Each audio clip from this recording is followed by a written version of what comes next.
Welcome to Nevermind the Furthermore with your host, Brian K. Morris, independent publisher, freelance hybrid author, award-winning playwright, and former mortician's assistant. Beware, beware. That might not be a phone jingling in your pocket. Join the Nevermorians for morning mischief and madness at 10 a.m. Eastern, 9 Central. Your sense of humor is the only thing you need to wear.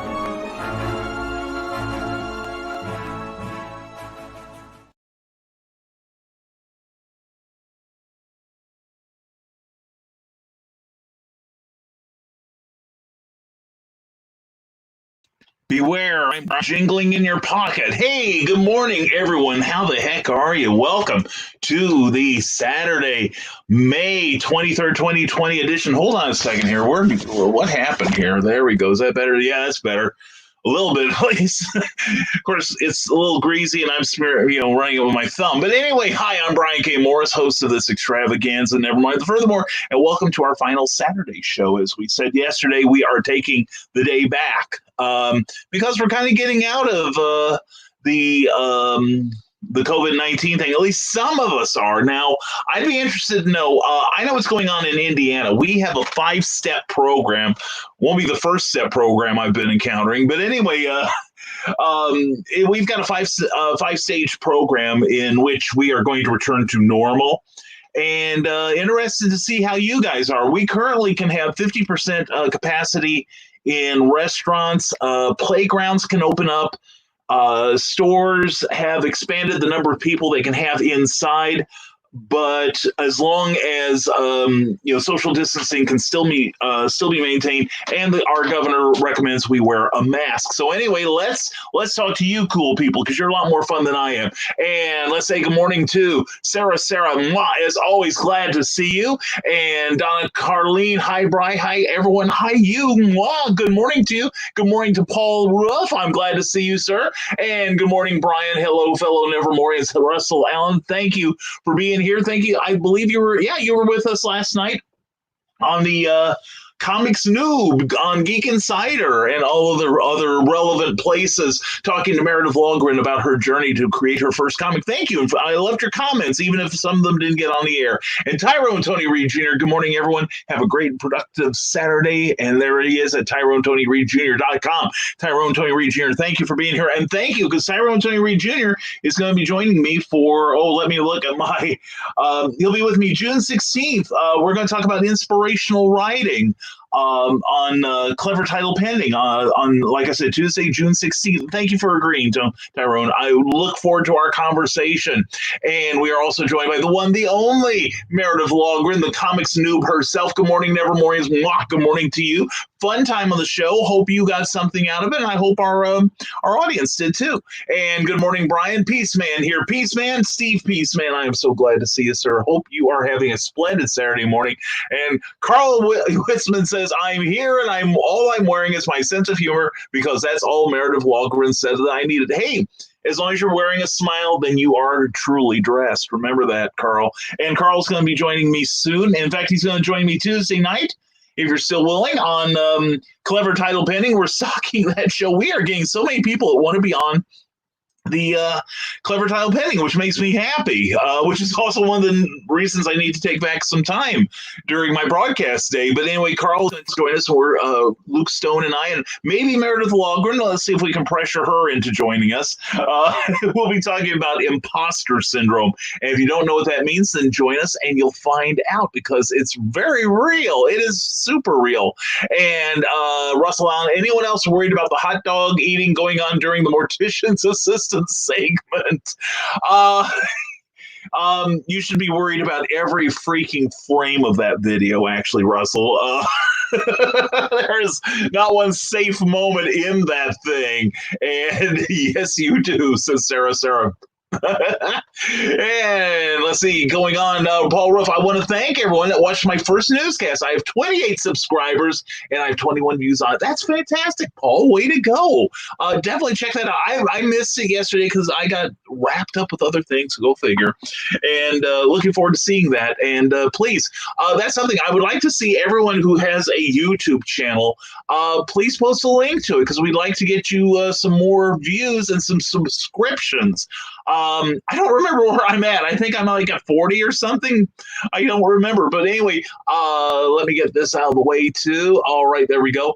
And please, I have a YouTube channel also. This show appears there. In fact, the picture and sound quality are a bit better on there.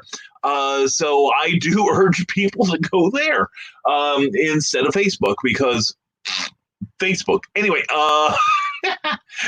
but seriously, please check out when you see a face or not Facebook, but a YouTube channel here. Please check it out, and please just take a moment to subscribe to it. One, so you get all the notices that are coming up for that channel, and two, so that you can. You will be helping them because the algorithms love channels, especially if they get a rapid increase in subscriptions, and it makes them a little bit more viewable in searches. So that's what we are going for. And I'd like to see the same for Paul and everyone else on here. And we have a good morning from Rodney Fike. Rodney, a great morning to you. Hope you are having a fantastic morning. And Charles F. Millhouse, hello, everybody. Hello to you, my friend. Hope the morning's going well. I'm going to read that story today, and I wanted to block out a whole period of time when I knew I didn't want to be interrupted. So anyway, I'm so looking forward to it. Sarah says that was a good panel last night. I'm glad you enjoyed it. I had a good time, and hopefully we have set Meredith on the way. One thing about her Geek Insider shows that I'm loving for the comics noob. One, it reminds us that we were all noobs at one time, and what the all-star panel of Luke Stone, Ted Davies, and Chuck Pino plus me, didn't happen like last week.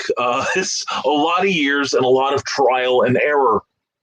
But fantastic show. Sorry I had to leave so abruptly after it was over. Cookie came home. So anyway, we had a great discussion, I think, and surely worthy of a follow-up because I think Meredith's hopefully starting to see that when we were veering off of the main subject, it's because there are so many moving parts to building a creative career, and one just kind of leads into the other. So hopefully we will cover some of that in the weeks to come. And let's see. And Carl is still willing. I am delighted to have you, Carl. You're penciled in. You're in, sir. And I will get you the information the day of, so you'll know what's going on. Paul Ruff, next Friday, author Christina Corbal will be Paul's guest, and he invites you all to join him at 2 p.m. this coming Friday at his YouTube channel. Please check it out. It'll be wonderful. And good morning, Brian and Furthermore. We are Furthermore down the road every day. And Teresa Dunn, so glad to see you. Authoress of Poetry Expressions, working on that next book, she is. And I am on the tube also. Put a like on it. Oh, yeah. If you like it, put a ring on it too. Anyway, in fact, you can ring a little bell there. So it all fits in. Everything is Beyonce. And Charles F. Millhouse and I was a surprise guest on Paul's first show. Probably more to you than to Paul. Paul's probably going, I tricked him. A little bit of ambush journalism there. But no, I'm looking. That's another one I haven't been watching a whole lot of YouTube videos. I did see one. I started watching the Airship 27 video yesterday and kept getting interrupted. So hashtag real writer problems. Sarah agreed with the less lagging on YouTube. Yeah, the YouTube seems to be a lot more friendly environment than Facebook. And for those of you who missed yesterday's, the climax of yesterday's show, we announced that this will be the final Nevermind the Furthermore. There might be some special Saturdays we do a little something, but chances are we're going to do it on YouTube or the Rising Tide page. We are going to, actually, one of my many plans for this is to create brand new content for creatives of all kinds, but kind of focusing on writing and publishing. Also, we are going to probably try to get off of my main page here. Yeah, I said get off. And migrate more stuff to YouTube or to the Rising Tide page, but that'll come in time. As for the time being, we are going to stay on this channel here, but we hope you'll follow us on YouTube. We have got some really special stuff coming up. And Teresa Dunn has her Poetry Expressions book available on Amazon from Cherry House Press. Take a look at that, buy that, love it, enjoy it. And Bill Sartin has taken time from his morning cartoon show to say silly Saturday morning salutations, Brian, and all of the Animaniacs. Hey, hello, nurse. Anyways, good to see you, Bill. And check out the artwork of Bill Sartin at SartinArt76 here on Facebook, where he right now, I believe he's running some cartoons and some Saturday morning shows. It's going to be fun. And I will know what's going on. That'll be a first, says Carl Witzman. You'll probably have more of a clue than your host, okay? And Meredith Walker goes, last time I looked, Brian was at 50 subscribers. Ooh, thank you, Meredith. Thank you. Meredith, publicly, I'm going to embarrass her once again. And she's like, you embarrass me every time you show up on my programs. But no, Meredith, please thank Meredith, because a lot of the new look of this show is directly because of her hard work. She's the comics noob. I'm the comics veteran, but I'm the YouTube noob and the StreamYard noob. And so every now and then it's like, Meredith, help me. Obi-Wan Meredith, you're my only hope. But yeah, she's contributed a lot to the look of this show. And this is, as I've been saying, this is closer to the show that from day one I wanted to present to you. So, and I'm really grateful to Meredith, and I will do anything she asks. Anyway, Bill Sartin, will you and Carl Witzman have a drunken ride on Clever Title pending Tuesday night? I see a crossover, not unlike Happy Days and Laverne and Shirley. It could happen. We do have something planned as far as public inebriation on Tuesday, June 2nd. My Clever Title pending guest will be Amy Hale, and we are going to. We've talked about maybe having a crossover between our shows where where we each get on here a little bit tipsy, or like Carl, just start drinking like 5 minutes before we wake up in the morning and just take off from there. So we may have one. But the thing is, I still drop names. I still mispronounce stuff. I still make all these errors after how many years of doing this? I still go, and all the stupid things that we tend to do when we're buying time while our thoughts reprocess. I don't need to be alcoholic. I'm not alcoholic, and it's like I don't need inebriation to this broadcast. Okay, so we'll see what happens. Sarah just subscribed, so there's another for Brian. Sarah, thank you so much. I appreciate that. I really do appreciate that. And Sarah S is on YT now, much less lagging. Oh, cool. Yeah, it is made for video. YouTube is made for video. That was their purpose. That was their goal. It's like, it's like, do you go to, say, General Electric and say, I'd like a pound of salami? No, you don't. You stick to what you're really good at. And I remember growing up in my household, we owned nothing but General Electric appliances. Because we had a good deal going with our local appliance sales house, and that's what they specialized in, was General Electric. So I grew up, my televisions were General Electric, our stereo was General Electric, many of the mixer, toaster, everything was General Electric. Well, I didn't go non-General Electric till I left home.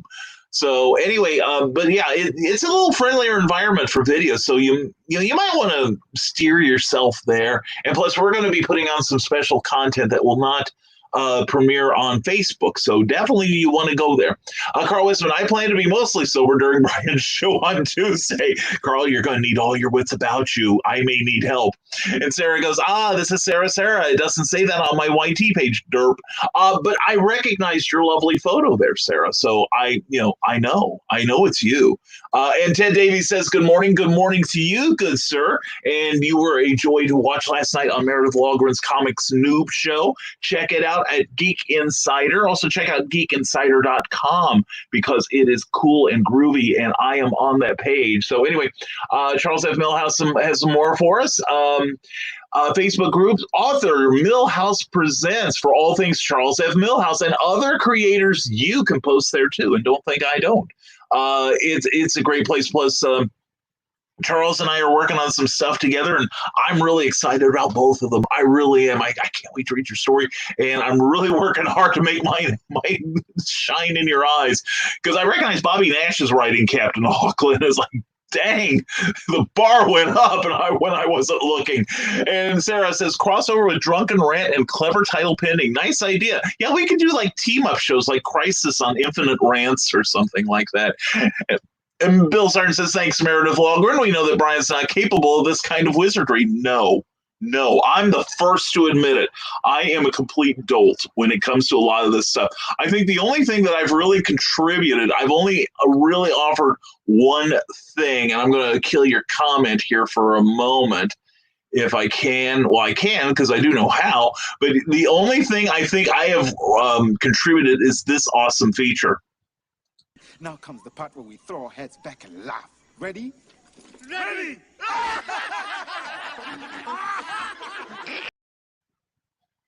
Yeah, marvel at my wizardry. Anyway, let's see. And hashtag bring cookie home. Thank you, Bill Sarn, as always. Hey, Bill, since I'm vacating Saturday morning, it belongs to you now. You can have it. Bill is now the king of Saturday morning. And we may do some special videos every now and then, but they'll be pre-recorded and general advice stuff. But we'll see. And every now and then I may say, you know what? I'm lonely. Let's do a show, and I'll give you all a link. How's that? And drink whatever is available. Doesn't have to be alcohol, says Sarah. Well, you never know after hours. No, the thing is, especially now with Clever Title Pending, where it's actually an interview show now, I feel this peculiar obligation to stay sober. No buzz at all.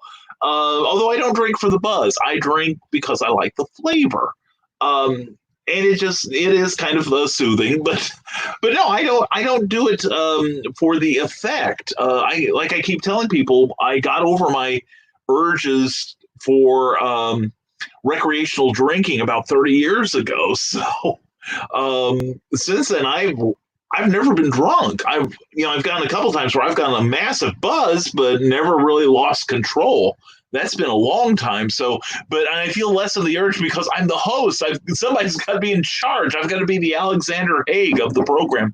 And Charles F. Millhouse, I have a deal. Get the first 7 books signed of the Captain Auckland series direct from him for $50 and free shipping. $75 value. I'd say with shipping, it's probably more than that. That's great, Charles. Fantastic. I'd take him up on that if I were you. I may have to do that. Get physical copies because I've got all of them on ebook right now. Yay! Anyway, Donna Carlene. Carl has wits.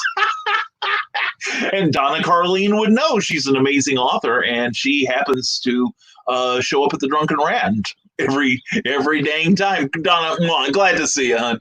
And let's see, here we go. And Nick Tucker says, good morning, Nevermorians, the crumbling net services to once again raise the flag of promotion.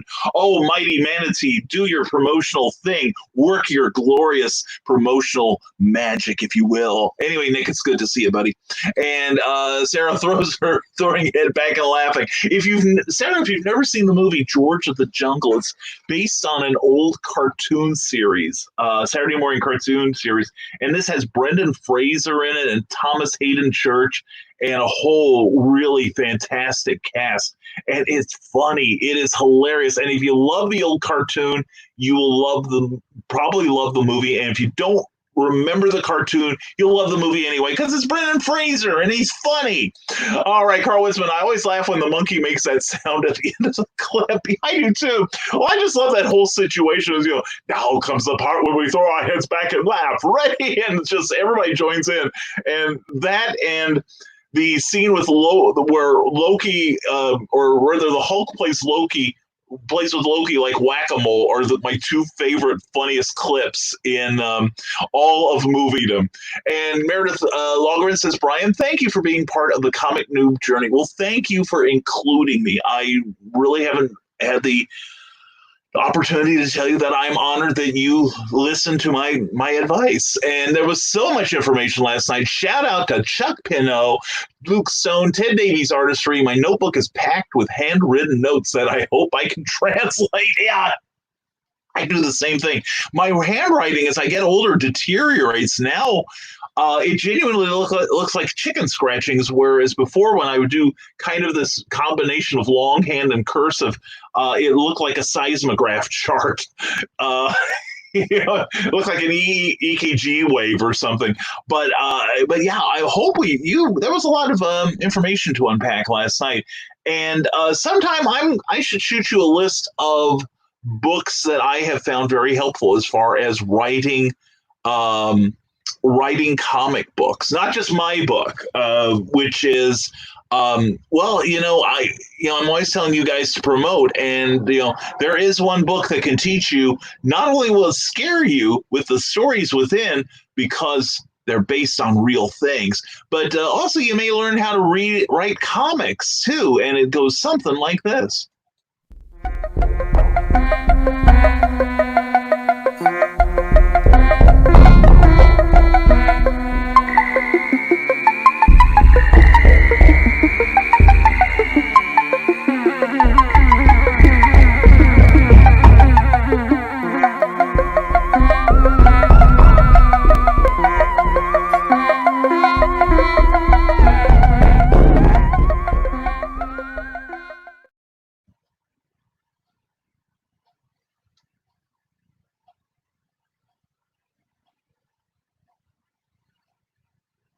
All right, hello. I was just gearing up my my iPad here and making sure everything works. All right, and it does. So let's get back to your comments again. And Carl Witzman, I don't do much recreational drinking. It's more of a professional thing now. There you go. And I agree with Sarah. Carl is a pro.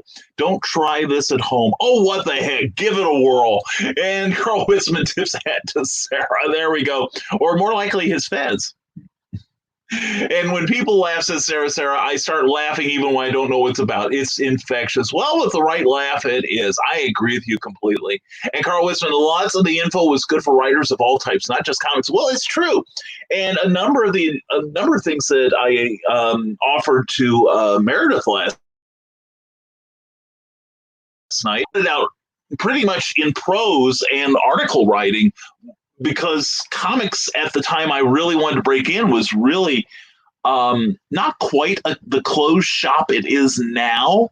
And I said closed shop, not closed shop. Anyway, it was a little bit easier to break in at the time, but the best advice I ever heard from anyone was a writer named Devin Grayson, who got a gig at DC Comics saying, my favorite character is Robin. You should hire me because my last name's Grayson too. And she sent in some story ideas, and they said, these are good. Let's see them. And great pitch. And that's not going to work for anyone else. I can't go in and say, hey, my last name's Morris. I want to write Superman. Because my mom's name Martha, or Clark's mom is Martha. My aunt was Martha, so I'm sure that would work. I came close, and I got some good encouragement from like Tom DeFalco, former editor-in-chief at Marvel. Plus, and I still have it. I have all of my old rejection letters, particularly the ones that when I sent to Marvel, because every now and you could get something in at Marvel at one point, even up to the early '90s.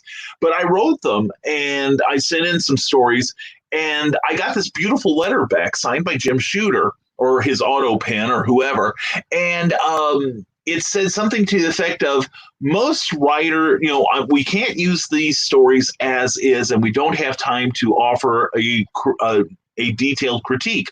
However, we do want you to know this is our boilerplate rejection letter for writers who are almost there. Your story showed a lot of promise, and we hope you will definitely keep us in mind for your next writing. Now, we can't use this. But just let you know, we're not giving you the boilerplate letter for absolute rejection. We're giving you the conditional boilerplate letter, and I just thought that is so freaking cool. And of course, I'm going, Mom, guess what I got? I got a rejection letter, and she, again, she's just rolling her eyes like, what is wrong with you, boy? But anyway, Bill Sartin says, here we go.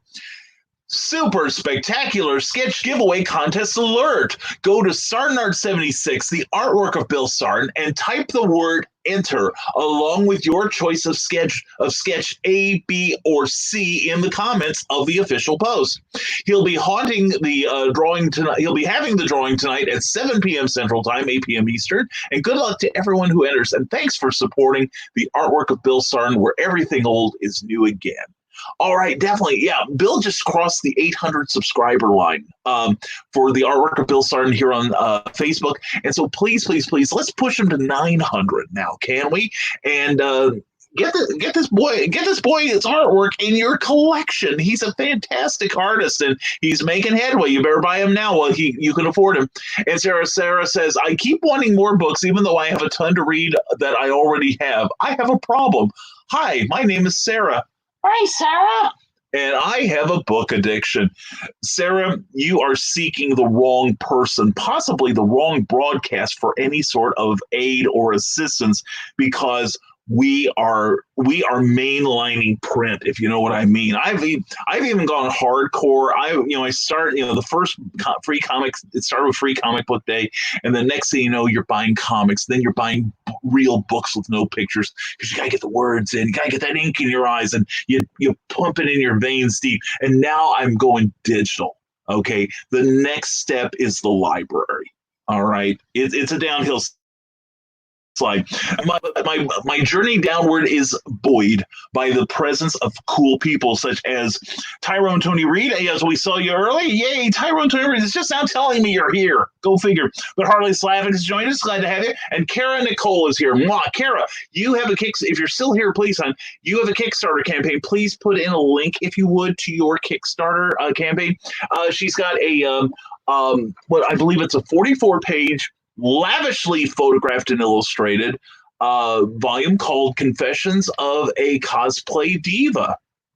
And am I to suspect it's somewhat autobiographical, Kara? I wonder. But anyway, Kara, I love her to death. She is a wonderful lady. She's funny. She's brilliant. She's an incredibly talented artist and an amazing cosplayer, and beautiful as all get out. So please check out Kara Nicole or Arizona AZ Power Girl here on the Book of Faces, as well as on Kickstarter. And let's see. Oh, I've got the link right here. Hold on a second. And let's see if I can get this without launching missiles. Okay, we're going to do this for Kara, because we adore her. We're both busy, hon. I know we need to talk sometime. So anyway, that is the link that's going to appear pretty soon for Kara Nicole's current Kickstarter campaign. And good luck to you. I hope to give you a little support there and not just cheer you on. And Carl Westman says, I had been doing my show for a while with the fez over my shiny head.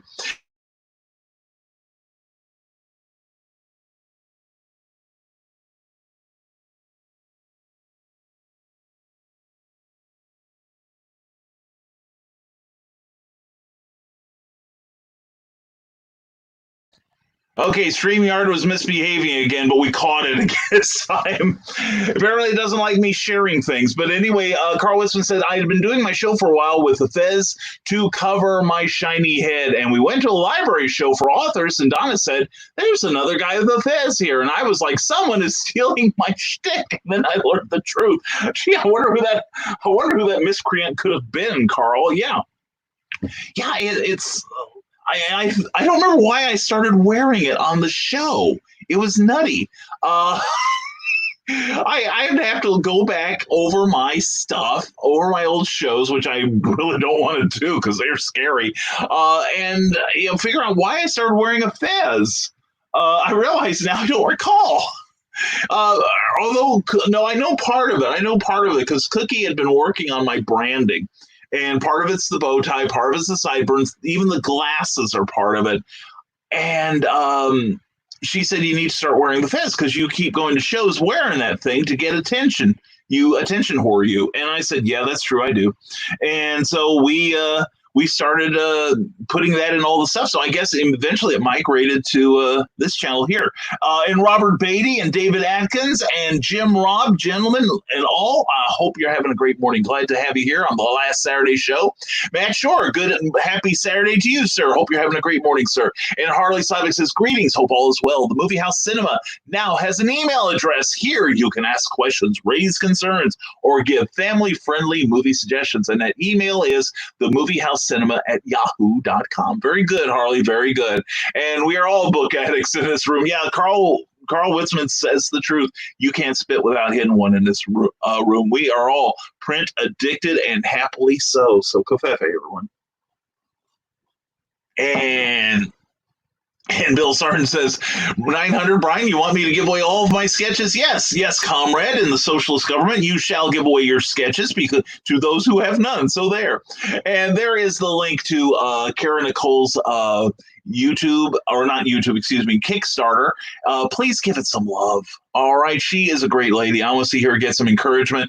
And apparently it did it twice. Maybe that's what made it, maybe what made the show maybe StreamYard puke. Anyway, everyone have a productive day. I'm off to spend the day with my lovely wife. Well, Charles F. Millhouse, if you're still here, have a great day, brother. And you and Marianne have a sensational day together. All right, you guys have earned it. And let's see, here we go. And Carl Witzman, did we lose him again? Nope. Back again. Meredith didn't have to jump in today. And thank you again for yesterday. I have no idea. Oh, actually, I do know, or not yesterday, but 2 days ago, when things just went totally foobar. Found out it was a local internet interruption. I keep talking about nextdoor.com, and I really think you should all, if you have a branch of it in your area, it really is useful.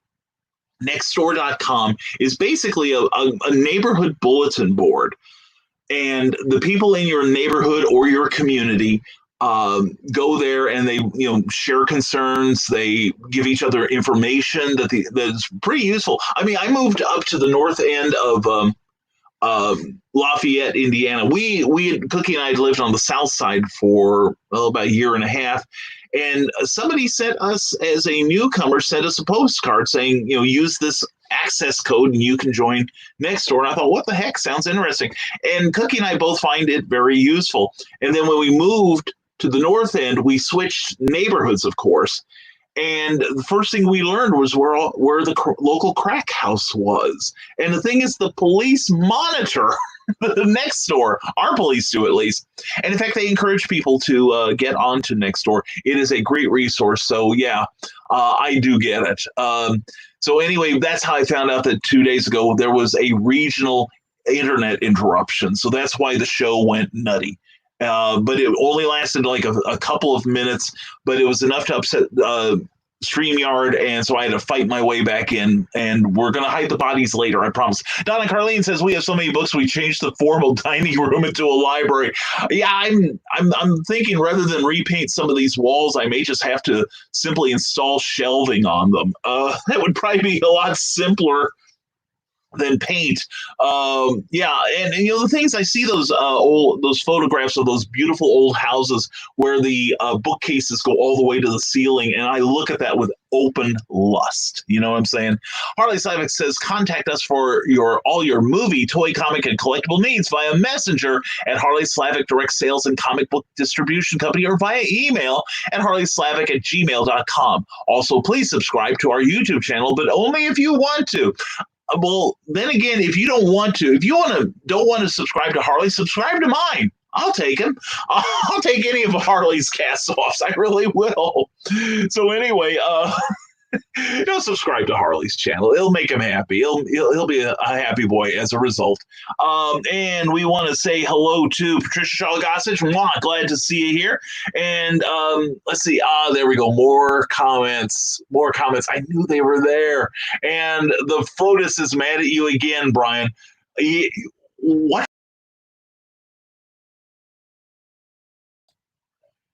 It'll be Monkeys Monday in about 48 hours. So watch old Monkey episodes. They're good for you. The great music too, and it's cool. It's the Fez Brotherhood, not to be confused with the Sing Brotherhood. For those of you who came in late, and Harley Slavic, view our latest YouTube video at YouTube of all places. What a canny place to hide it, Harley. Okay, please check it out. But in all seriousness, check out Harley Slavic's YouTube. And David Atkins, you say you have a major problem with wanting new books with new stories that are not repeated. I have seen so many stories now that have the same core story that have repeated others. Where do you find a space detective story, a rich guy whose baby becomes a beggar and then a hero, or anything new? That's the thing. The basic foundation of all stories, I read an article, this was back in the 70s in Writer's Digest, and they basically boiled down, regardless of genre, every story ever written falls into like one of 7 basic plots. And I couldn't tell you what they all are, mostly because I haven't had enough coffee yet. I'm only on my 3rd pot, okay? Give me a break. Anyway, but that all of those had been used, all those 7 foundation stories had been used by the time Shakespeare became active. So it's not really so much the story itself as the application.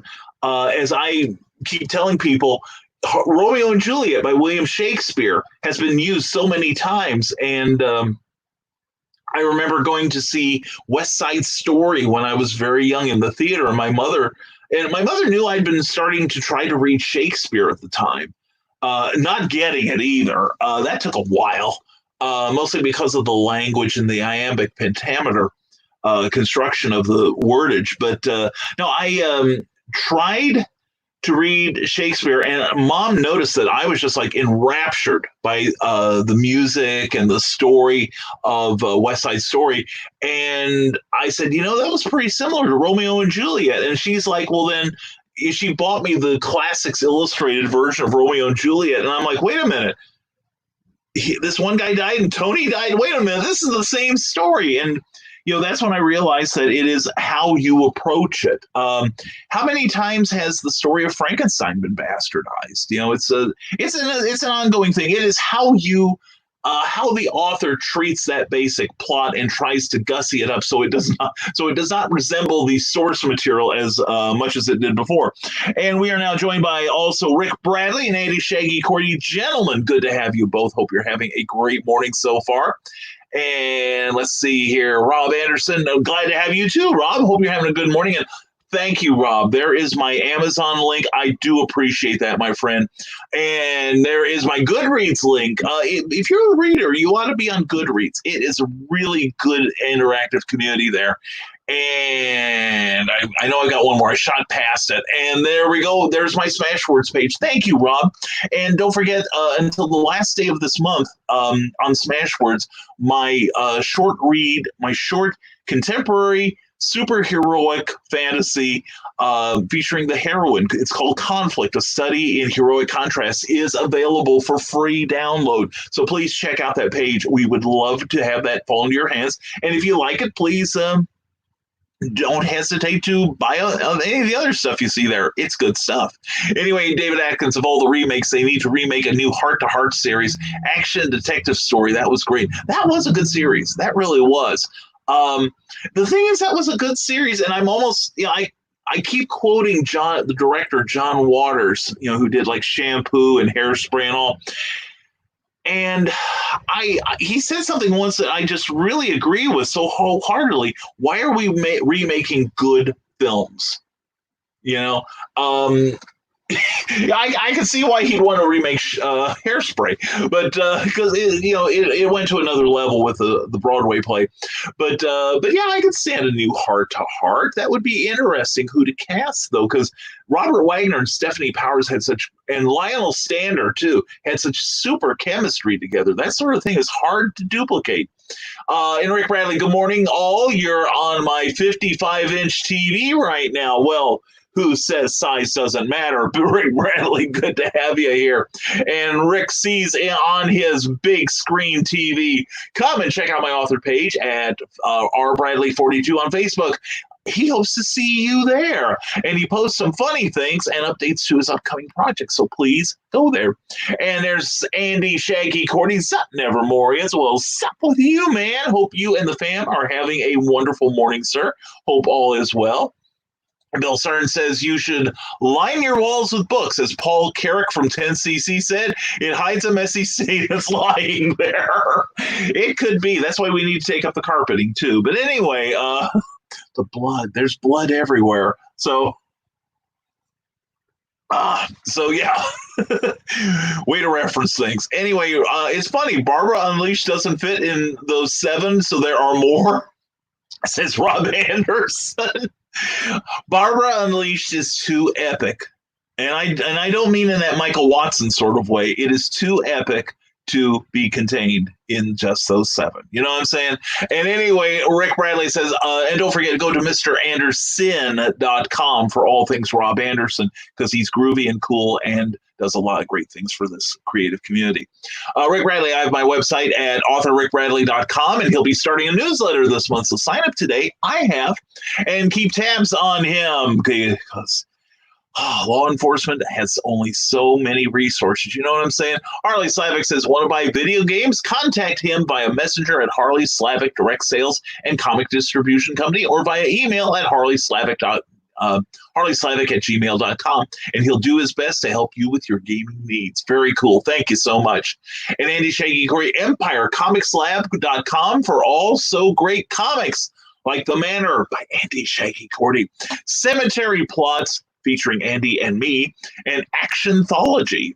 Excellent book. Excellent book. Good comic books from that company, too. And Andy, Dan Johnson wrote me and a couple other people last week, and needs some more scripts. So let's see what happens. And Tina and Rodney come promote. Well, Rodney was here earlier. Rodney was here very earlier. So here we go. Hopefully Tina will show up too, and I can mispronounce her name like I always do. David Atkins says, has anyone thought of doing a graphic novel of old classic stories, less like comics and more like a Mouse type feel? I want to see something like Lord of the Flies as a graphic novel. Well, that's in not in public domain yet, but I have seen graphic novels of Frankenstein, Dracula, some licensed things like the Werewolf or the Wolfman rather, and adaptations of the old Universal films, The Mummy. At one point, it was Dell and Gold Key primarily were getting by doing adaptations of old films. Frequently, Creatures of the Black Lagoon, Mysterious Island, classics like that. And I know Dark Horse did like Universal monster films in the 1990s, I believe it was. And believe it or not, it wasn't Caliber. I think it was one of the David Compiti titles. They did a comic book adaptation of who was it? Rocky Horror Picture Show, and I think it was by Kevin Van Hook, one of the creators of Bloodshot. So pretty good book. Carl Westman says, I believe it was Dr. Seuss is also iambic pentameter, so you could read Shakespeare in the same voice. It's fun. I can imagine, and that sort of thing had been pointed out to me in my younger years. I probably would have appreciated Shakespeare far more at a far earlier age. I went to Georgetown High School. At the time, there were like 3,200 people in town, and I think it shrunk. But we had an English teacher who has since passed away, who spent 20 minutes explaining during English class one day that he was forced by the school board to teach Shakespeare. And he hated Shakespeare and spent the next 20 minutes telling us why. And I had been wanting to study Shakespeare for a while, and I knew I needed some guidance in this, and I was hoping this boob could help me.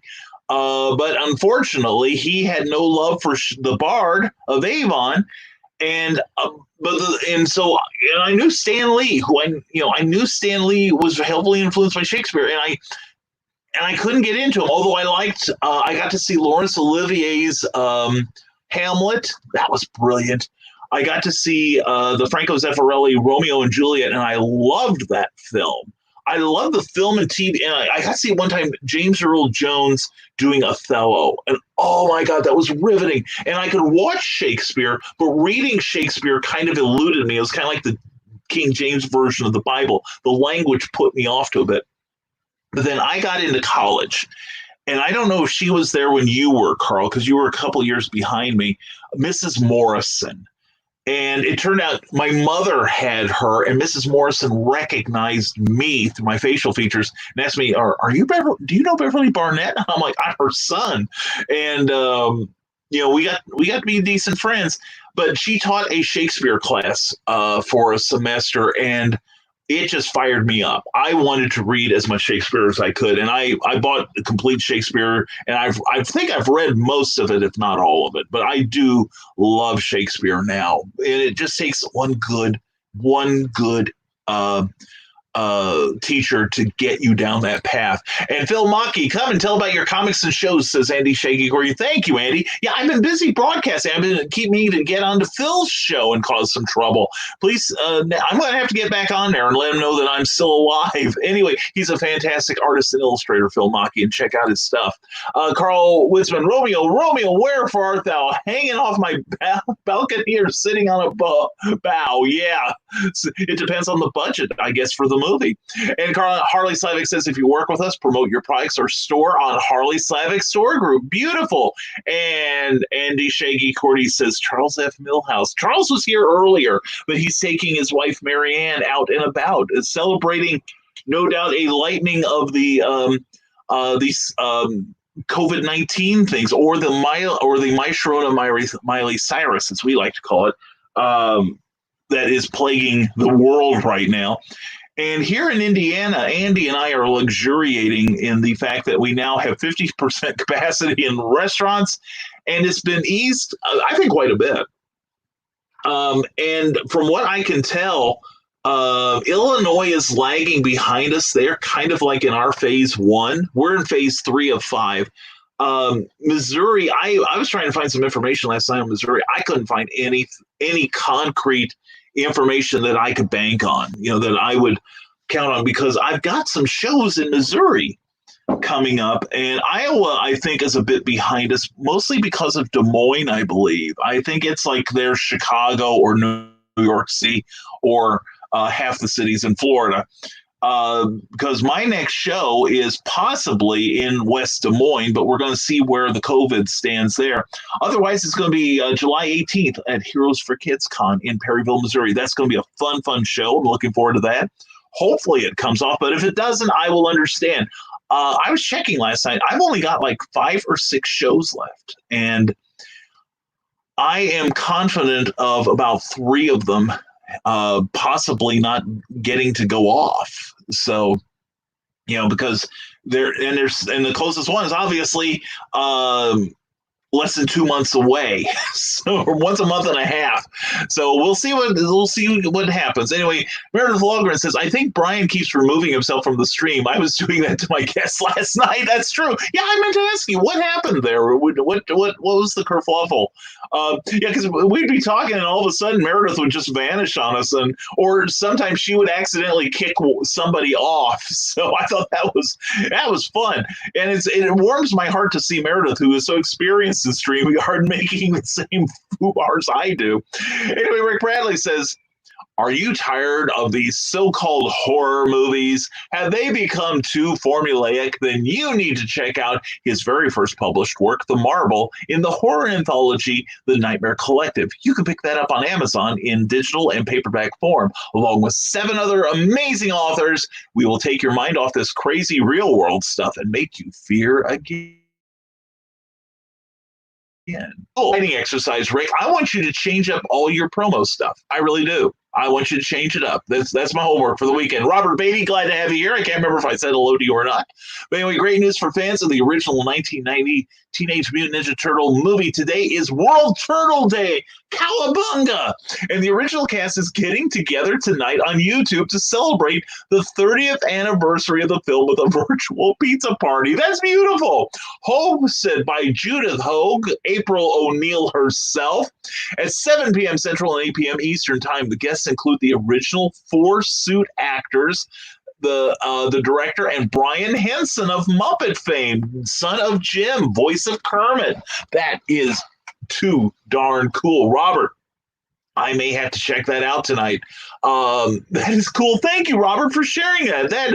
That's like entertainment on the half shell. That's awesome. Oh, Robert, one thing I will recommend if you haven't seen it already, DC Comics has just released a third volume of a crossover between Batman and the Teenage Mutant Ninja Turtles. I don't know if you follow the comics at all, but I recommend to anyone who likes comics. And the third, they're all terrific stories. They're not just like thrown together. It looks like some real thought went into this, and the artwork I think it's by Pete Wood, Freddie Williams III. Freddie Williams III, he's fantastic, and he does it all digitally. He's a real master at it. But one thing I also wanted to say was in the third book, the most current book, it has, of course, the full Batman cast, has the full Teenage Mutant Ninja Turtles cast, but with a twist. And the cool thing is it also features the original black and white Teenage Mutant Ninja Turtles from the very first comic adventures, and they got Kevin Eastman to come, who was one of the co-creators along with Peter Laird. Kevin Eastman came in to illustrate that character. It's beautiful. I highly recommend it. I read him the other day, and I was like thoroughly entertained. That was good comics. Carl Westman, I hate getting older and having stream issues. Yeah, it happens to all of us when we get a little older. Suddenly you're sleeping a little longer. Your hair starts falling out. Your hair's just a little bit whiter every day. You just can't make a connection online. Your baud rate goes down. I mean, yeah, it happens to us all, Carl. I feel your pain. And Rick Bradley says he's also started up some RPG lists along with Dave Woodrum at Fish and Wife Publications on drivethrurpg.com. Check out Rick's first two 100 random lists. Check them out. And if you're a writer, you're going to find those to be some really, really cool resources for you. They really are. I'm working on one. Right? I have all my notes. I just haven't written it up yet. But anyway, please check it out and check out the work of Dave Woodrum, who, by the way, I'm going to break some news here on this. This was arranged just this morning. Dave Woodrum, along with Game Writer Supreme, and he's worked on a bunch of classic role-playing games. His name's Dan Smith. He's done a lot of work with Call of Cthulhu and GURPS. If you remember that one, the generic universal role-playing system. But anyway, he's a major writer in that. We're going to be talking about writing for games on Tuesday, June 9th on Clever Title Pending. And we've got a lot of really cool guests coming up on Clever Title Pending. That's one of the reasons I'm kind of pulling back a little on the broadcasting. We've got some great guests. We've got a lot of people who want to be on these shows. And it's working out so far. But the thing is now we're booking out way further in advance than we thought we would have to, which is gratifying. Thank you very much for your patience and your confidence in me. But yeah, we've gotten really good reviews for the new format. It's an interview format, not Clever Title Pending before was just this, basically the same thing we're doing now, but just late at night and trying to focus more on creativity. But what happened was we did an interview a few weeks ago and everyone just freaking loved it. We did Starcross Comics, Luke Stone and his allies there. And people just loved it. They ate it up, and the viewership has been solid on it. So we did it again a couple weeks later, and it got good again. And so we just said, you know what? We know a good thing when we see it. So now Clever Title Pending is now an interview show.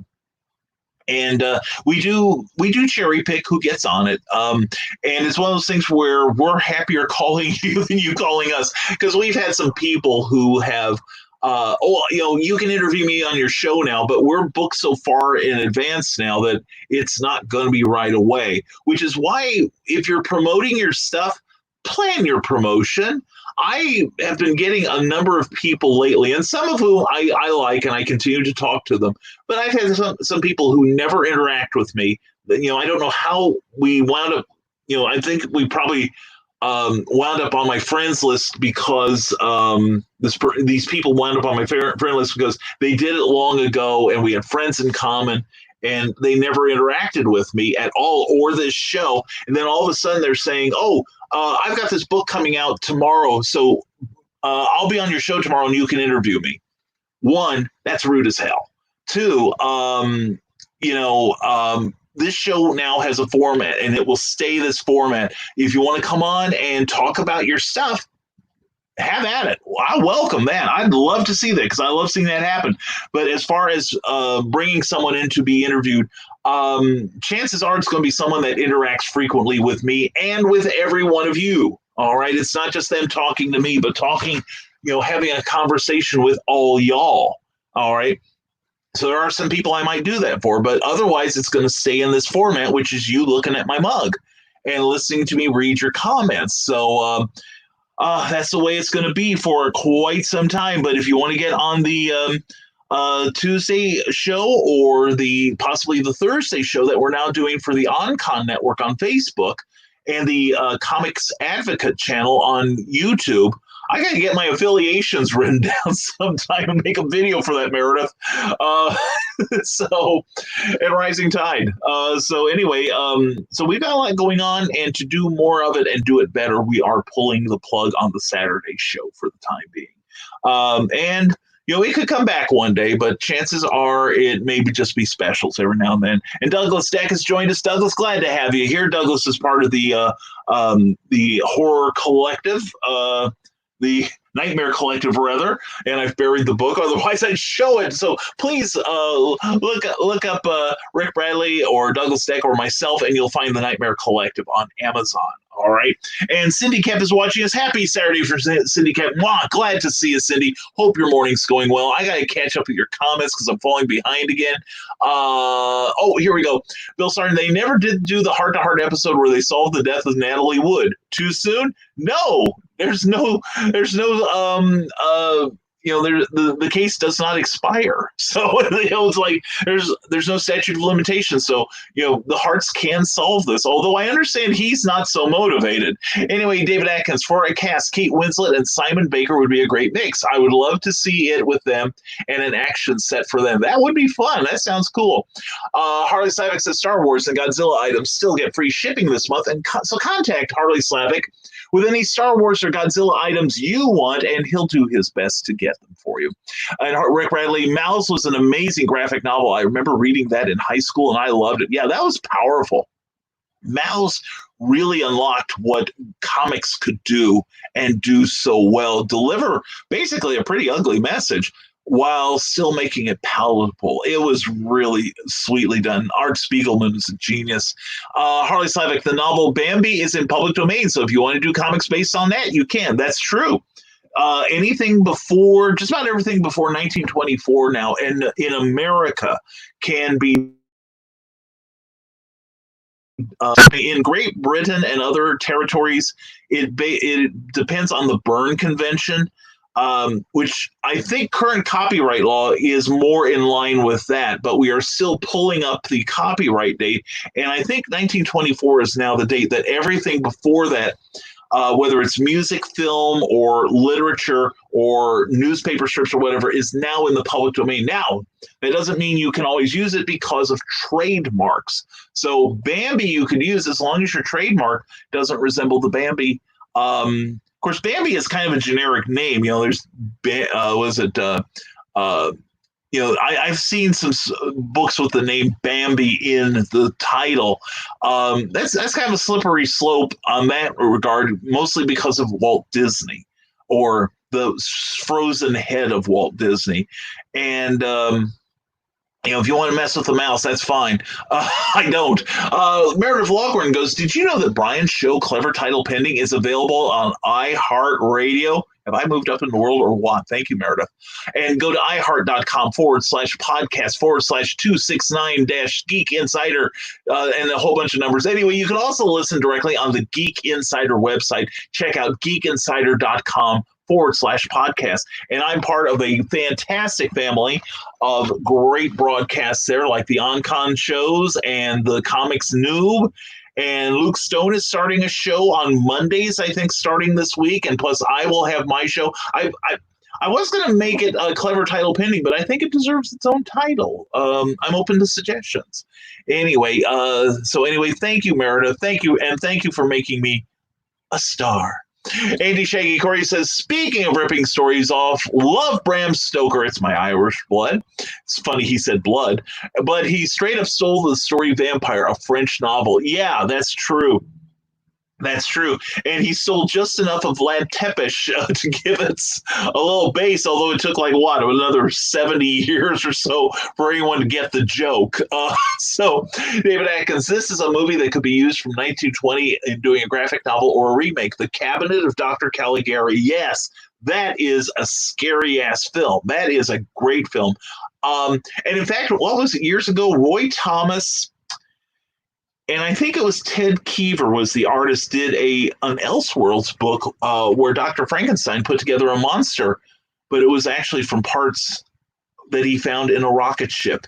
It was the Superman monster. It was really good. Of course, I'm a fan of Roy Thomas's anyway. But yeah, and that's just an example of how public domain stuff can be used to create new material, which is what the public domain is for. It is intended that people can take this stuff and then rework it. That's how Romeo and Juliet becomes West Side Story. That's how the Cabinet of Dr. Caligari becomes the Superman monster. And, there's some really good stuff out there. There is a old 19th century detective novel I discovered about 10 years ago that once I get some of my projects out of the way, I am going to work it up as a series and submit it to a publisher I know, because I think it would be a great series. I really do. Andy Shaggy Curry says, luckily, most restaurants are still not allowing any seating, most places. Yeah, I think they're the places where they can't maintain social distancing. I know Cracker Barrel, for instance, has roped off every other booth. So, they're now at 20% or 50% seating, although that's optional to each restaurant. When Cookie and I went to visit Eric Hawkins last week to get our copies of Kadrolsha Ona's Celebrity Ghost Hunters signed, because we were part of the thank you process. And here's an autographed copy because I pledged for it. I pledged for my own campaign. Go figure. Anyway, this is Celebrity Ghost Hunters, brand new comic by Kadrolsha Ona Carroll. Go to queenoftheparanormal.com, and she will have copies for sale later, and I might too. So, but Kadrolsha and I are talking about that, so we'll see what happens. But anyway, we went over to do our signing. And so if any of you pledge for that, please be expecting something in the mail real darn soon, because Kadrolsha sent off the unsigned ones.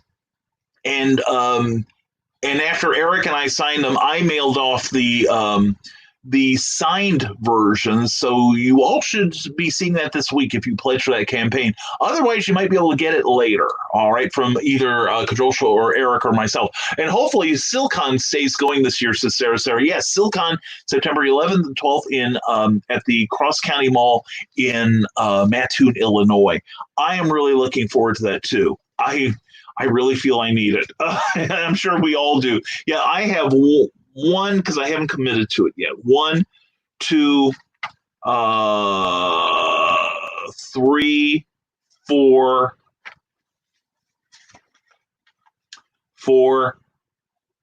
5, 6, 7. I have 7 conventions for the rest of the year. And I am kind of fearful that at least 4 of them are not going to happen. I think a couple later on are going to happen. Now, I will be involved in some virtual cons. In fact, I'm involved in a virtual con for the Indie Author Book Expo. It'll be 1 week from today. I believe it's at 2 p.m. I got to see if that's Central or my time.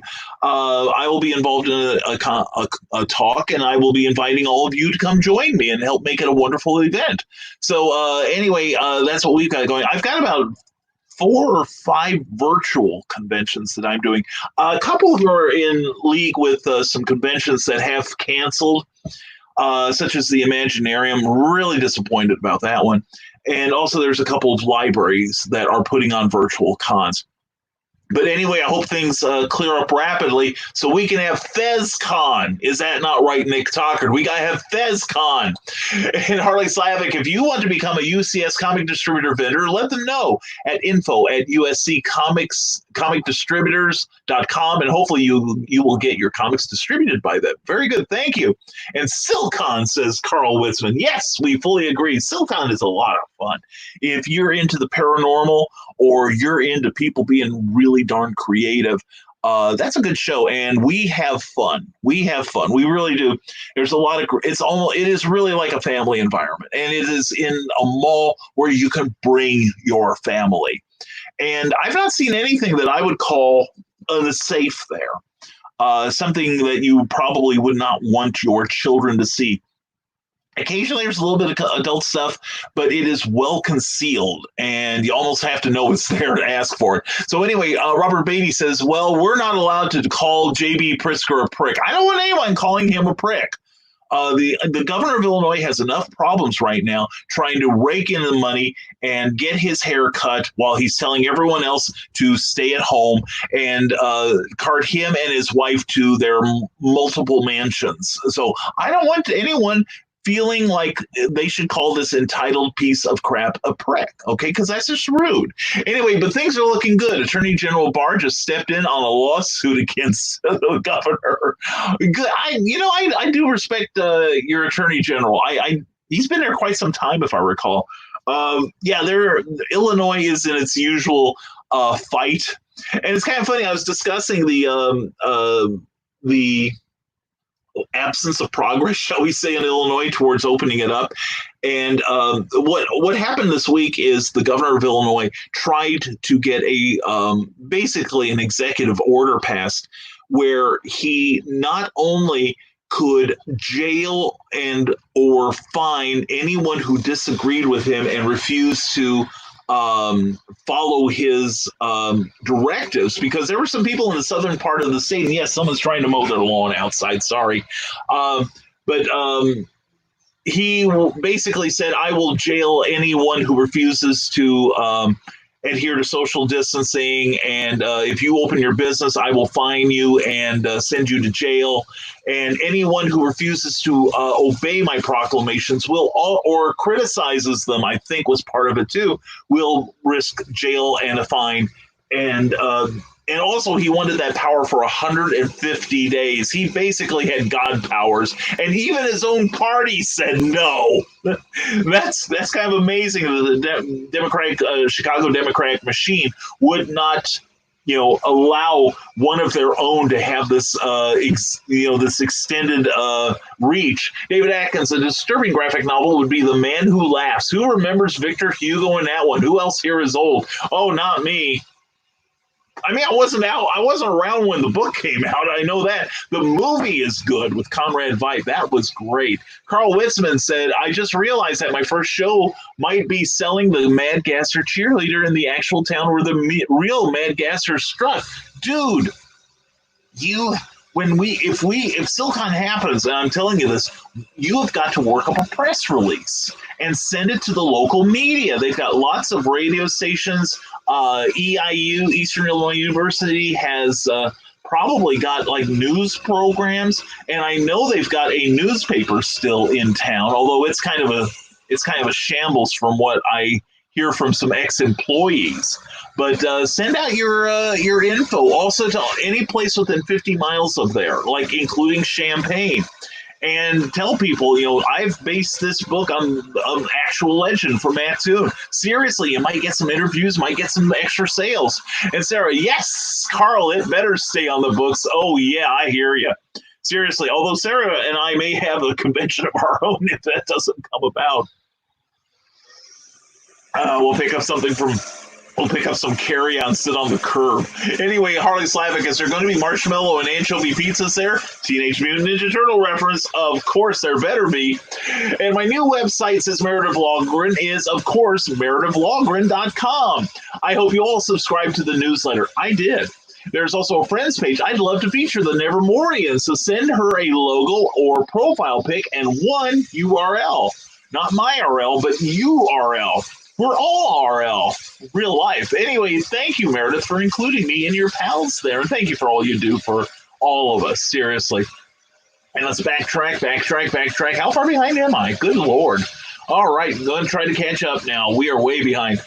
Sarah, Drive-Thru RPG is awesome. I love the solo games and the 100 list. Yeah, seriously, it is a great resource. Plus, you can print out everything on your computer and start playing immediately. It's good times, seriously, good times for the whole family. And happy Saturdays to Cindy Camp. Mwah, hope you're still here, sweetie. Hope you're having a great morning. And the Historical Fencing Guild says, sorry for the ID change. An attempt to move this to YouTube for better reception.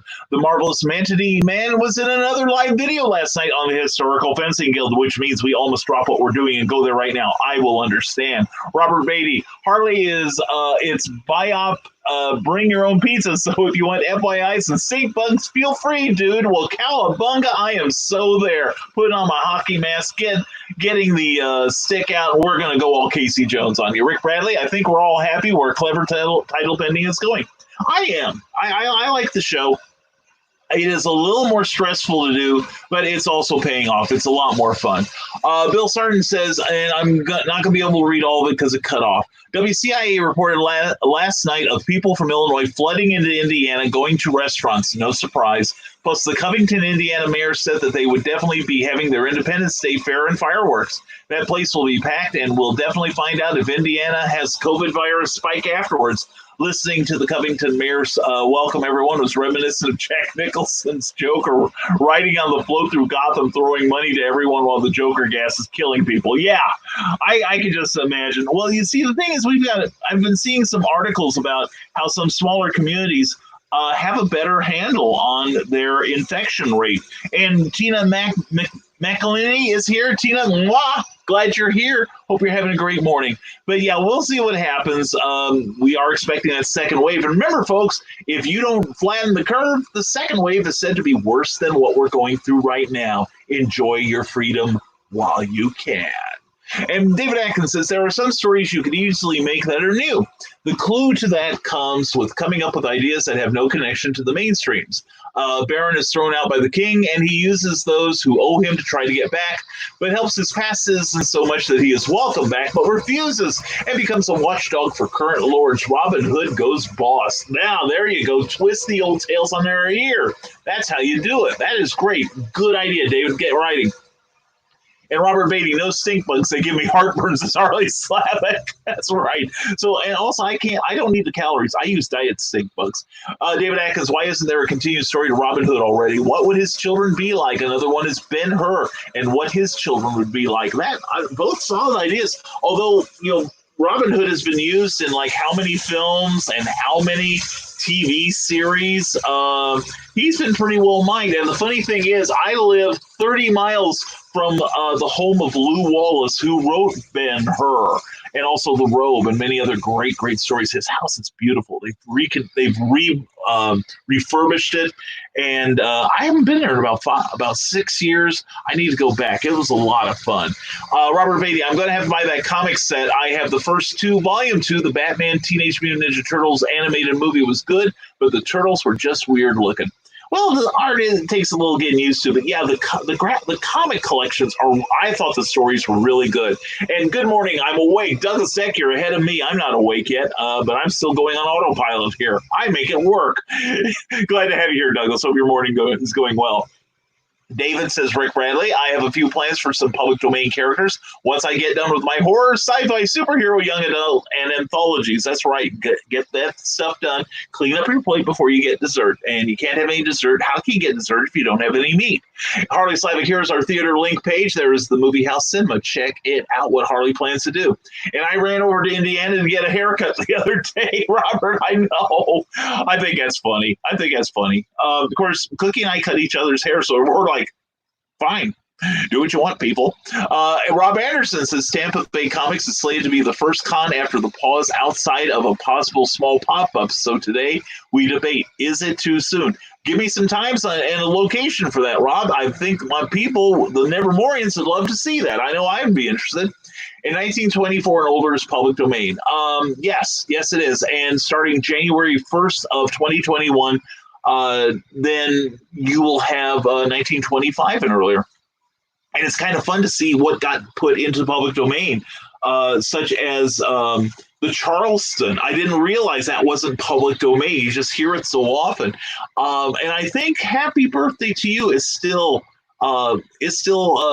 a copyrighted song. So anyway, Douglas Eck goes 60% off my ebooks during the Smashwords Authors Give Back promotion. Under $2, you can't hardly beat that. That is a great deal. Check that man's work out. Cindy Cap, fair, just, and clever, or maybe just fairly clever. Maybe barely clever because I'm there, Cindy, but I'm doing my best. When you are there, you raise the bar. You and Charles F. Millhouse. Please go back and check that one out too. Yes, and we are going back and on YouTube. We are creating watch lists for Clever Title Pending and for Nevermind the Furthermore. It takes a little while longer to upload things onto YouTube, but the picture quality and sound is so much better. So we have been kind of creating those playlists, and we will continue to do that. And hopefully you will watch them. Rick Bradley says, in college, I wrote a historical fiction story about Vlad Tepes. That was around the time the movie Dark Prince was out on the USA Network. I also loved how the actor who played Vlad played Dracula on Buffy the Vampire Slayer. Oh, God, great series, great series. Cat Dad and Supermom, says Rob Anderson. An Ella Barton never forgets, and neither will you. Once you read this story, go to catdadandsupermom.com. You got to get one. I can't wait for my copies to arrive. And Rob Anderson, time to get an education about comics at Get Educated. Okay, cool. Space. I think it's a typing thing, right, Rob? And good books for you. Oh, thank you, Cindy. Cindy is like Rob Anderson is looking out for me. Thank you both. And Cindy's got my Smashwords link there. Thank you, hon. And also, and my Amazon link. Please check out my author page. You will find a great deal of wonderment there. And it's time for more inclusive indie space. Yes, I agree. And check out the Advocating Network at Advocating Network. Okay, that's on YouTube, I believe, right? And I would love to take part in virtual cons. How do I become a vendor for them? Harley, it depends on which ones. Do a search on YouTube for virtual cons. The thing is, a lot of these things cost, you get some perks for it, such as you might get listed on the web page or the Facebook page. You can be a vendor. I don't have any experience. I'm only a guest where I promote myself. But I've got one for Indie Author Book Expo later this month, but do a search on Facebook, not general, although that might yield you some results. But check out Facebook and do a search for virtual con. Okay, and see what comes up. Cindy Kemp says, help me celebrate the release of her new book, Animal Eye. It's Thursday at 6:30 Central, and there is the event page for the release party for Animal Eye. That is going to be so good. She talked about it on last episode of Clever Title Pending, so you gotta check it out. It is so cool. I'm going to try to be there, Cindy. I'm going to do my best. And Sarah, Illinois, the state where governors end up in prison. Yeah, I still say they ought to charge more for autograph license plates. I'm driving a Rod Blagojevich. Oh yeah, well I'll see you, Rod Blagojevich, and raise you an Otto Kerner. Bill Sargent says Illinois restaurants will be able to open up this upcoming Friday with the one restriction that the dining room must be al fresco. One thing I can't figure out is who is this Al dude and why is he only serving Fresca? Well, because it's a sparkling citrus drink that's good for your figure. That's why. Yeah, and I don't think, one thing we've seen here, actually I've seen it all over, is self-serve is going away to a large degree. About the only place I've seen self-serve to any large degree is Casey's and some of the truck stops. But like we have a fresh food grocery called Fresh Time here in Indiana. And you used to be able to buy bulk goods like grains and spices and candies and nuts and stuff, and also coffee. And now the ones where you have to scoop to get into it, they now have in bags, measured bags. I think you can still get the ones where you pull this lever and get stuff that way because it's harder to get into. But the ones where you've had to put your grubby little hand in there and puke into the thing, they've kind of, for some reason, they've stopped doing that. And yes, FezCon says the Historical Fencing Guild, it will be great no matter when or how it is formatted. It will happen. It must happen. And David Atkins, someone needs to check the Tom Swift series. All of them are in free domain, and I'm thinking of doing a graphic series on them. They are great stories. They really are. I grew up on those things too. The thing is, I would check the trademark just to make sure that they are usable or in what capacity. And just remember, you could be sued for anything. So anyway, Cindy Kep, go to Facebook, Sarnard76, and check out some cool vintage cartooniness. And Cindy Kep had Bill Sarton draw her some stuff that she is using for her swag. I can't wait to see it. It is going to be so much fun. And shooting past all the comments again. And you forgot the part where Governor Pritzker Pritzker, now you got me doing it, got Illinois construction workers working on his farm mansion in Wisconsin, and he's having a party at a Wisconsin restaurant. Apparently his wife is coming home from Florida. Yeah, typical Illinois politicians. Do as I say and not as I do. Why do you think I live in Indiana? And Cindy kept signing up for the Rising Tides newsletter. It is the bomb diggity. Oh, Cindy, thank you, hon. And also, please don't forget when you're done signing up for my newsletter at risingtide.pub, go to CKOEPP.com, Cindy Kep's site. Check out her work, her amazing work, and sign up for her newsletter. My newsletter is pretty good. Hers is bomb diggalicious. That's how good it is. Harvey Slavic, if you own a book publisher, comic publisher, record label, electronics company, I don't own a book publisher. I am a book publisher.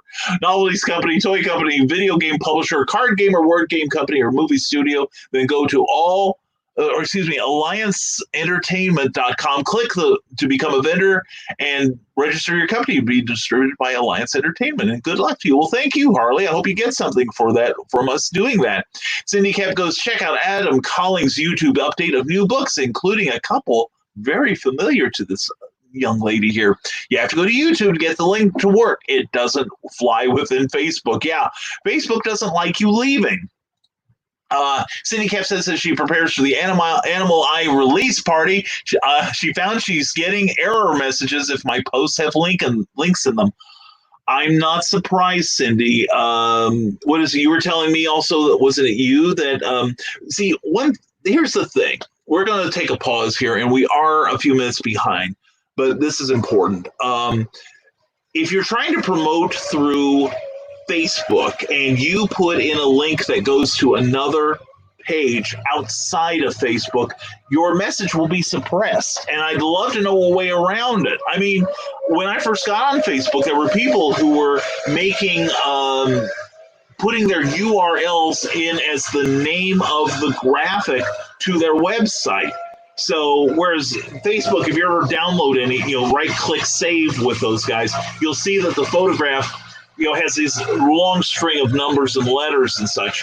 And that's because some people would be like, if I were to put up the logo for Rising Tide, for instance, if I put this logo up and I started labeling the file of the name of this file, risingtide.pub, I'd get flagged, or it would just simply not work. They disabled that. And so then a couple of years ago, they stopped promoting subject lines that had outside links in them, and now they are starting to throttle back on the exposure of any that have any outside links whatsoever. So chances are this program is being throttled right now. And I'm looking at my number up there, which is kind of a made up number.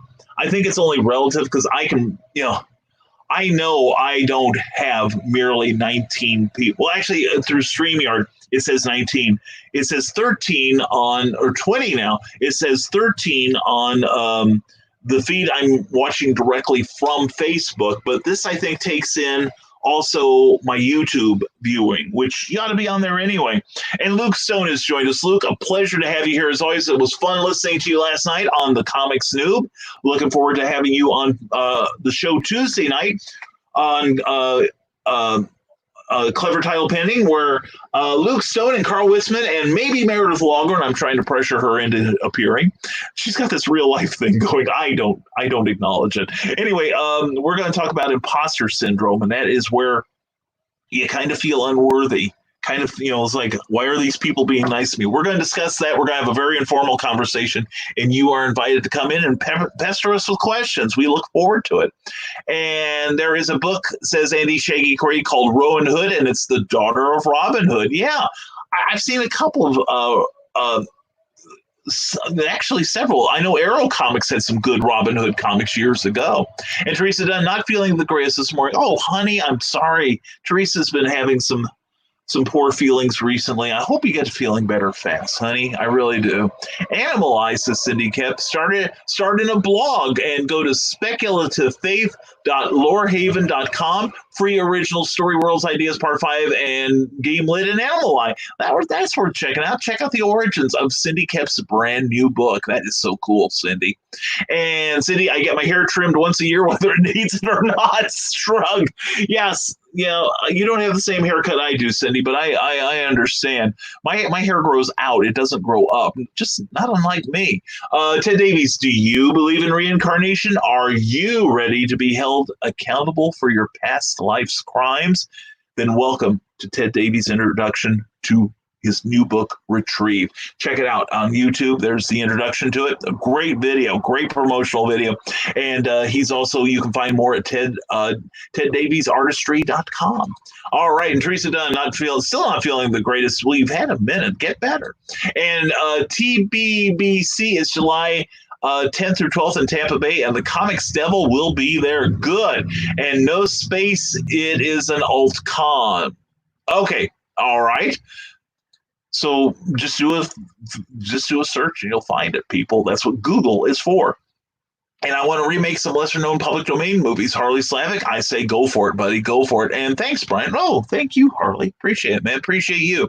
And Meredith Logren says, random thought, is it too late to throw some Jameson into my coffee? No. In fact, if anything, you should be catching up. You know what I'm saying?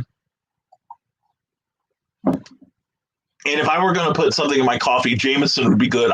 We have an Irish bar here in town, and I think that's what they use, and it's the best. It is seriously good stuff.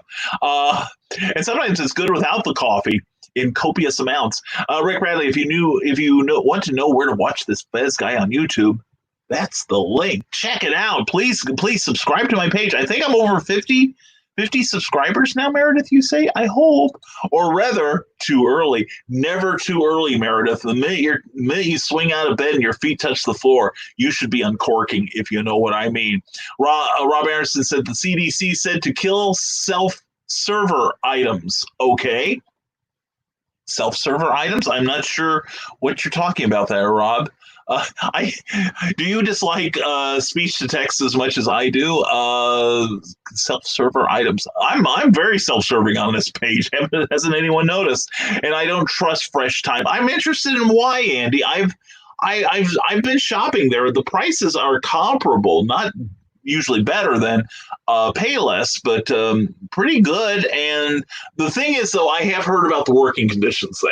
And because Cookie was looking at that at one point, and no freaking way would I let her. Anyway, Cindy Kemp, hashtag brings Cookie home.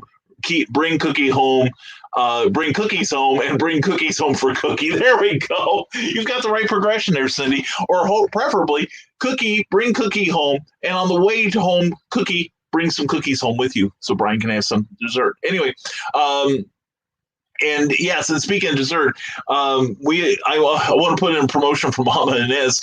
It's a Mexican bakery here in town that has the best Mexican wedding cookies that I could live on. I seriously could live on those things.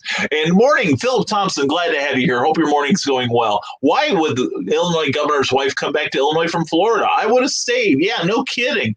Well, maybe she likes the sight of the commoners outside her domain with their pitchforks and torches. And said, you get my newsletter to eat. Got to get that written this weekend. I'm glad I could remind you, Cindy. A desperate public awaits you. And Rick Bradley, yeah, Brian is a book publisher, but Cookie is the owner of that book publisher. It's true. It is so true. It's tragically true. David Atkins, here's another story that would really be really wrong. Merlin struggles to keep Camelot and is unable to raise Arthur, but uses Morgana to raise Modred to continue the contract with the Lady of the Lake, and splits England in doing so with the Irish, Scots, and more as Rome struggles to conquer them. That's a great idea, David. I look forward to your writing it. And Teresa Dunn has a link to Poetry Expressions. That's her first book. Please check it out and support that new author there. She's awesome. And Facebook really likes to ban links. Yeah, like I said, like I keep saying, Facebook, like Walmart, doesn't want you to leave. They want you to be one-stop news, one-stop entertainment, one-stop music, one-stop. That's why they've got a service that's comparable to PayPal on here. You can send money to other people. They've opened something that is very similar to Zoom. And frankly, I'd be working on the video system I already have, like what brings this to you, rather than trying to emulate the app du jour. Facebook spends a lot, too much time, in my opinion, chasing other services. And I don't think anyone's really buying it. So, and good morning to Luke Stone. It is great to see you, Luke, as always. Hope you're doing well. Check out LukeStoneStudios.com, I believe, and StarCrossComics.com as well. And Meredith Logren, my goodness, it sounds like Cookie might be strangling cats in the background. It could be. It could be. They say there's going to be a shortage of meat. You get what you can get. Robert Beatty, my wife works for Casey's, and you're not allowed to handle the food. If you want pizza, they have to give it to you. Reusable travel mugs are forbidden as well. Yeah, I've been seeing that at the truck stops, where they now say don't use your travel mug. Just get a fresh glass, which I get. It makes perfect sense. And Cindy Cap, I'm working on When the Chameleon Sings today. Excellent. I'm still drafting on paper, but it looks like I'm going to need to do some trimming. My prediction, it'll be two times too wordy. Oops. Yeah, I've done that too. More often than not. And I'm actually, I'm writing a story for Charles F. Milhouse, and it looks like I may be coming under my 10K limit. So his was a little over, so we kind of balance each other out. Probably by the time I put in everything else I intended to put in, it will probably be about 50,000 words, which is about 5 times too long. But at one time, we have talked frequently about a collaboration that Andy Shaggy Cordy and I have done for a book called Indeliprose, where I wrote and he illustrated a Brain Boy story in there, and which we're both very pleased with. But the thing was, originally that's supposed to be 5,000 words, and I kept writing and adding stuff, and it just kept getting better and better. And I talked it over with Cookie, and she's like, "Yeah, keep going." And I told the editor, Dave Noe, I said, listen, I know I'm twice over what I said I would. And if you don't want it, I won't be mad at you. I'll publish it myself. And he goes, no, this is great. We want it. So, and it turned out I don't think I was the longest story in that book either. So, so much for editorial guidelines. And Carl Wisman says, Meredith, we were wondering about that noise too. Yeah, they're doing the lawn outside the house across the street. So that's it.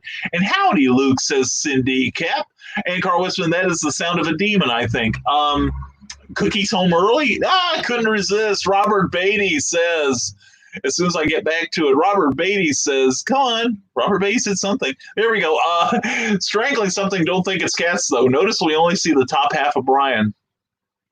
for $2.99 a minute. You can see what else I got here. David Atkins says, for the longest time, The Scarlet Pimpernel was a great story that was done well in film and more. I would like to use it for a series. To do that, what would be a good name for it? How about The Scarlet Pimpernel? I think that'd be good. It's kind of like the song I heard. Remember, if you've ever, like I grew up with a song called Mariah. They call the wind Mariah. And, way out here, we've got a name for wind and rain and fire. And one time I saw this one comedy duo singing that song, but it was like, way out west, we've got a name for wind and rain and fire. The wind is wind, the rain is rain, and we call the fire fire. Anyway, Meredith Lawgren, imposter syndrome sounds like a great topic. I'd love to take a seat. You're in. We have our cast. Thank you, Meredith. I do appreciate it. Don't mean to pressure you or anything, honestly. And then we'll see if I can kick people out with the same grace and aplomb that you did. Anyway, Cindy Kep says Ursulon 1, like Hurting the Wind and Mindstorm, are still way under full price on Amazon. Well, good Lord, check that out. Cindy Kep on Amazon. You got to give those a good home. They're needing a good home. So anyway, so this Tuesday night on Clever Title Pending, we're going to discuss imposter syndrome. Are you curious what it is? It's very real, and it's not just it's not going to be just the four of us that have to cope with it. But if you come visit Clever Title Pending this coming Tuesday at 8 p.m., 7 p.m. Central Time, we will inform you, and we love your questions on the subject. We are prepared to talk. And no, space is the same thing as con. It's an online directory like net or org. Oh, okay. All right, I get it. Or US and stuff. Okay, I wasn't sure because the other day you said that was kind of an error, and I thought, okay, maybe it's something in his phone or whatever. But I'm glad you cleared it up, Rob. Thank you. Robert Beatty, hashtag bring cookie home, hashtag keep cookie home. Thank you so much, Robert. I do appreciate it. And Bailey's is awesome in coffee. Bailey's is awesome in anything, particularly in a glass with ice. And right in front of me. And big news about Retrieve on Thursday's review, Brian. Look forward to an announcement. I do. Ted Davies will be on my Thursday interview show on the OnCon Network. I got to come up with a name for that thing. I'll come up with something. We'll have something. Maybe not by the time Ted's on there, but we'll have something. Anyway, Luke Stone says, please share out the link to the Hybrids Indiegogo campaign. Yes, please check that out. If you missed his amazing Kickstarter campaign, then you have a second opportunity. And how many of us get second chances in this life? I ask you. So please check that out and pick it up. It's a great, oh my gosh, it's a good series. I am so looking forward to what I plan to do later with it. Anyway, Carl Wisman says, dang, visitors in real life may have to step away for a while or bring them into it, have them watch this show as well. They'll become your friends forever. And Philip Thompson says, what do you think of Sellify? I don't have any experience with Sellify, Philip. If anyone does, please let Philip know what you think. I don't have any experience with it, so I can't really give you an opinion. I'm sorry to say. Ted Davies, after last night's chat, can we expect a new book idea exposure?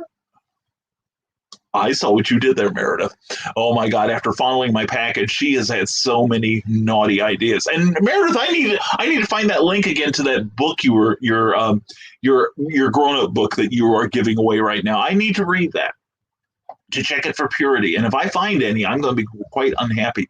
Anyway, Rob Anderson says, food items you self-serve like those, bags of coffee, salad bars, ice cream, hot dogs at gas stations, and all that, the CDC said to no longer allow, and the health department is following it. I was answering your questions about, okay, it just didn't come over right in the way I could read it. But thank you, Rob. Yeah, I'm seeing that in the Midwest, too, that my friend, the Roller Grill, is no longer active. Although you stop in at some places and they do have like wrapped sandwiches and such. Or a lot of these places are just next door to like a fast food chain, which, you just walk next door and get it there. But yeah, that's, different times, folks. We'll get through it. We will get through it together. And Cindy Kep says, do you think a Nazi needs a slug to the mug? If so, then get the original Skyman Battles the Master of Steam from Amazon.com. Fantastic vintage fun. Thank you, Cindy Kep. That is my book. I hope you enjoy it. And it's been selling rather briskly lately because apparently some people don't seem to like Nazis and like to see them get kicked in the face. Go figure. And if you like steam pulp, We are your source. Sarah says, I'll take some horchata or rum chata. Just thought I would throw that out there. It's addictive. Yeah, I've been drinking that stuff for years and haven't been addicted yet. What can I tell you? I am strong of will. And Cindy kept, then for the benefit of writers everywhere, go pick up a copy of Amazon Reviews Made Less Impossible. Instructions, reasons, and a template. Thank you, Cindy. You know I appreciate you. I appreciate you greatly. Thank you so much. And shooting past all of the comments. Okay, we're trying to catch up. The Historical Fencing Guild says the Hybrids RPG is coming along faster than I imagined. Working with Luke has been is both a monumental experience and the greatest opportunity I have had. I'm looking forward to the playtest, man. I'm going to talk to Cookie about that. Meredith Logren, Rob Anderson, this is a great list of resource books. I'm adding them to my wish list. What am I talking about? Visit the link of Creators of Rin Sins and get an education. Read these books. Definitely. And Meredith Logren goes, Brian, did you change the link to your tip jar? Yes, I did. Yes. Found out I was having some problems with that.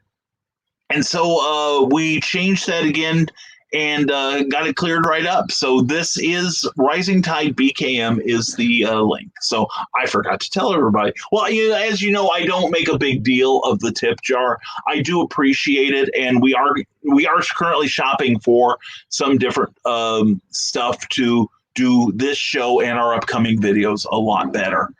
To improve the look of them. So thank you to everyone who has contributed. But yes, Meredith, thank you. I did change the address on there to kind of clarify it because something was wrong with the other one and it kept getting mixed up with another Brian Morris who had a tip jar. And I think he's killed his account or whatever, or it might be an old account of mine for all I know. But anyway, it wasn't working. So this one does work. We have tested it. I had a couple of my guinea pigs go, hey, Brian, how the hell do I give you money? That's a clear sign something's wrong.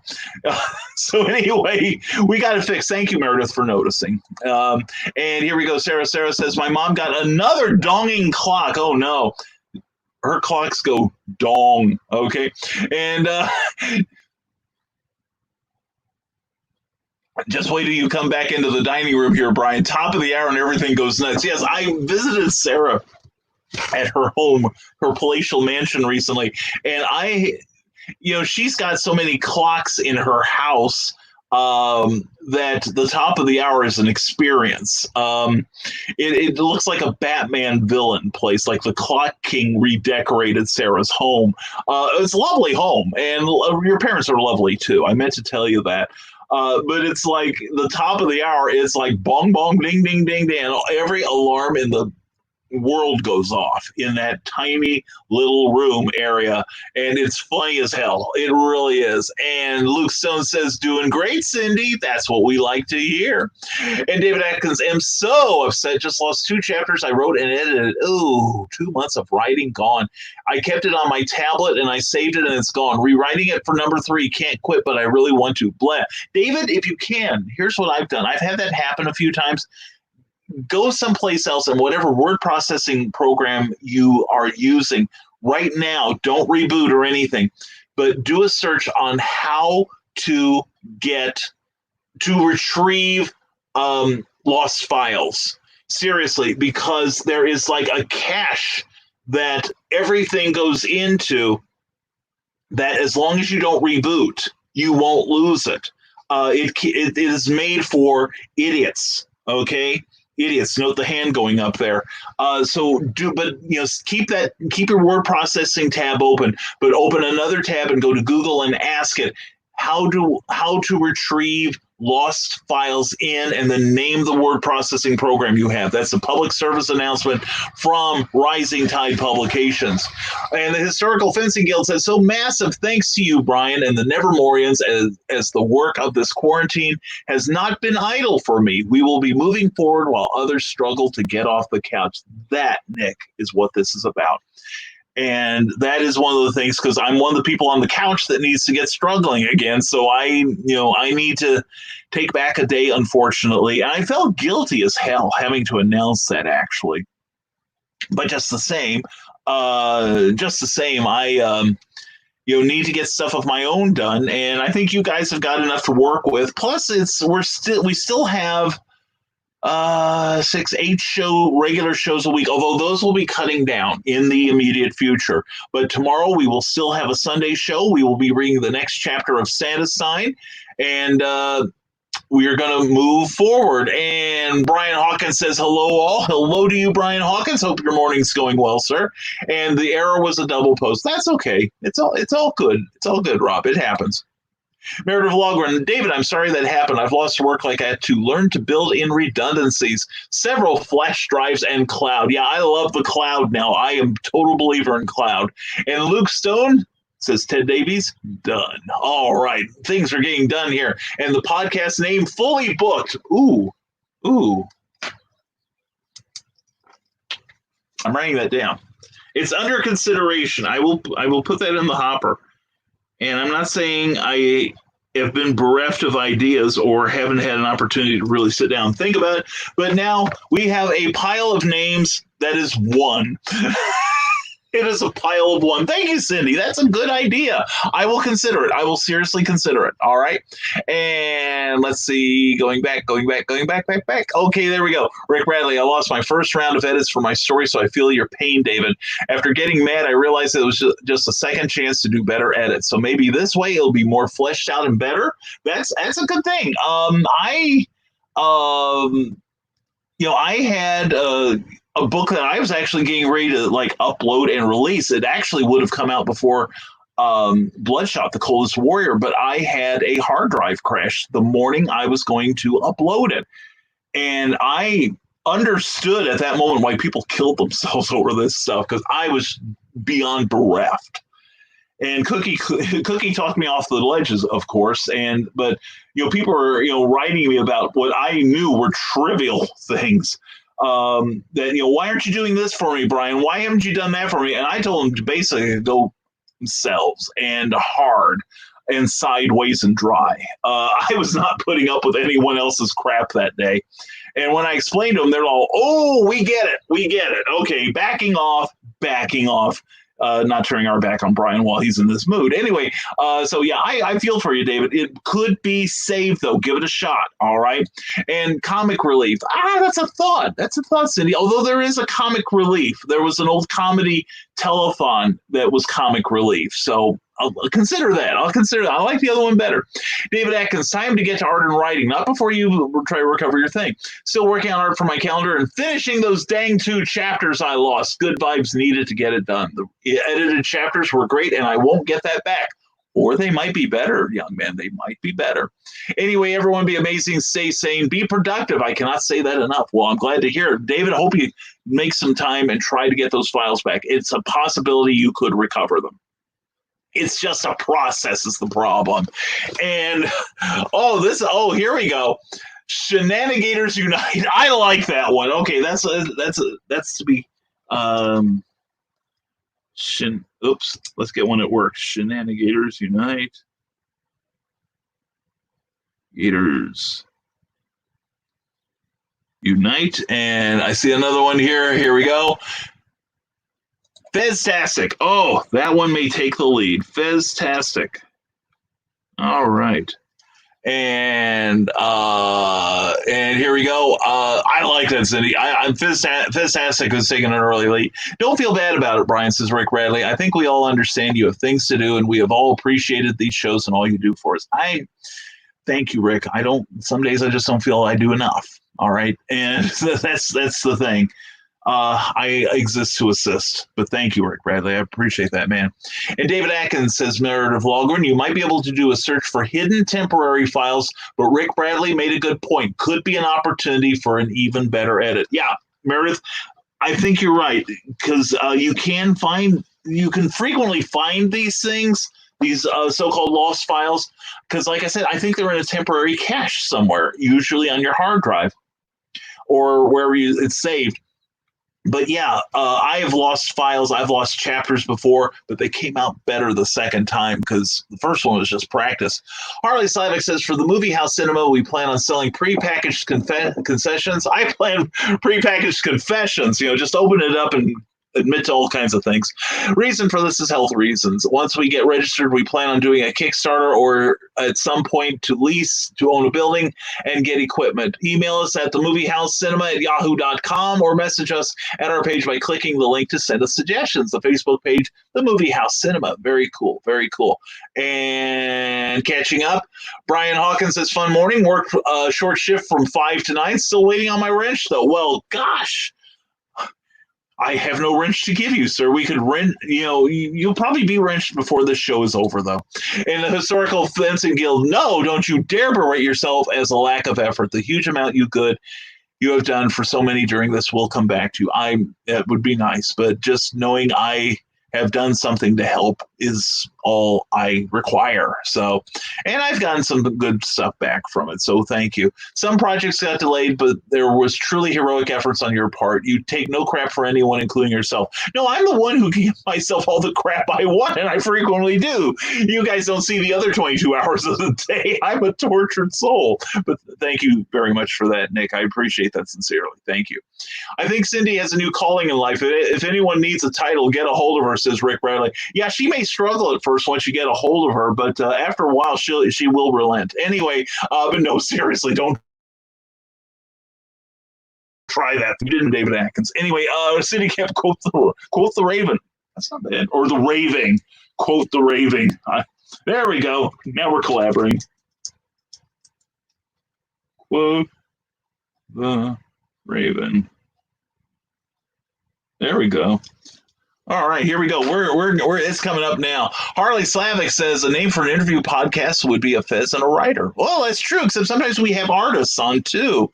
A Fez and a creator might be good. Fez and a creator, and my brainstormer has fun sometimes. It does, Cindy. You are a fount of great ideas. And Sarah Wright, don't talk bad about yourself, Brian K. Morris. I will if I want to. We've had this discussion before. No one talks bad about my friends and not my friends talking bad about themselves. I get defensive. And I appreciate that, Sarah. Thank you. Thank you all who understood my who understand my position on this. And the thing is, it's like I have had times when I have done like promotions for people. And then all of a sudden, and it's always people I don't know that well, but I do promotions for a lot of people. And then when I stop doing it, they're like, well, why have you stopped doing that? Why aren't you doing it? I had someone, I did 75% of their Kickstarter campaign. And then they launched another one and they got mad at me. Well, why aren't you promoting this? And I'm like, I have nothing to do with it. It was a project I had an interest in. And they're like, well, you need to be promoting this. Like, you promoted mine like 6 times a day. You need to do this one too. And I'm like, well, one, I think it was a little skeevy, to be honest. And it was just basically a money grab. And I had gotten a little bit more insight onto the person I was working with and didn't want to be really tightly associated with them. And I told them this, and they were like, well, we don't care. I will, you're to promote our stuff. And I told them where to go and the quickest way to get there. And my policy anymore with most people is I will only promote as much as they do.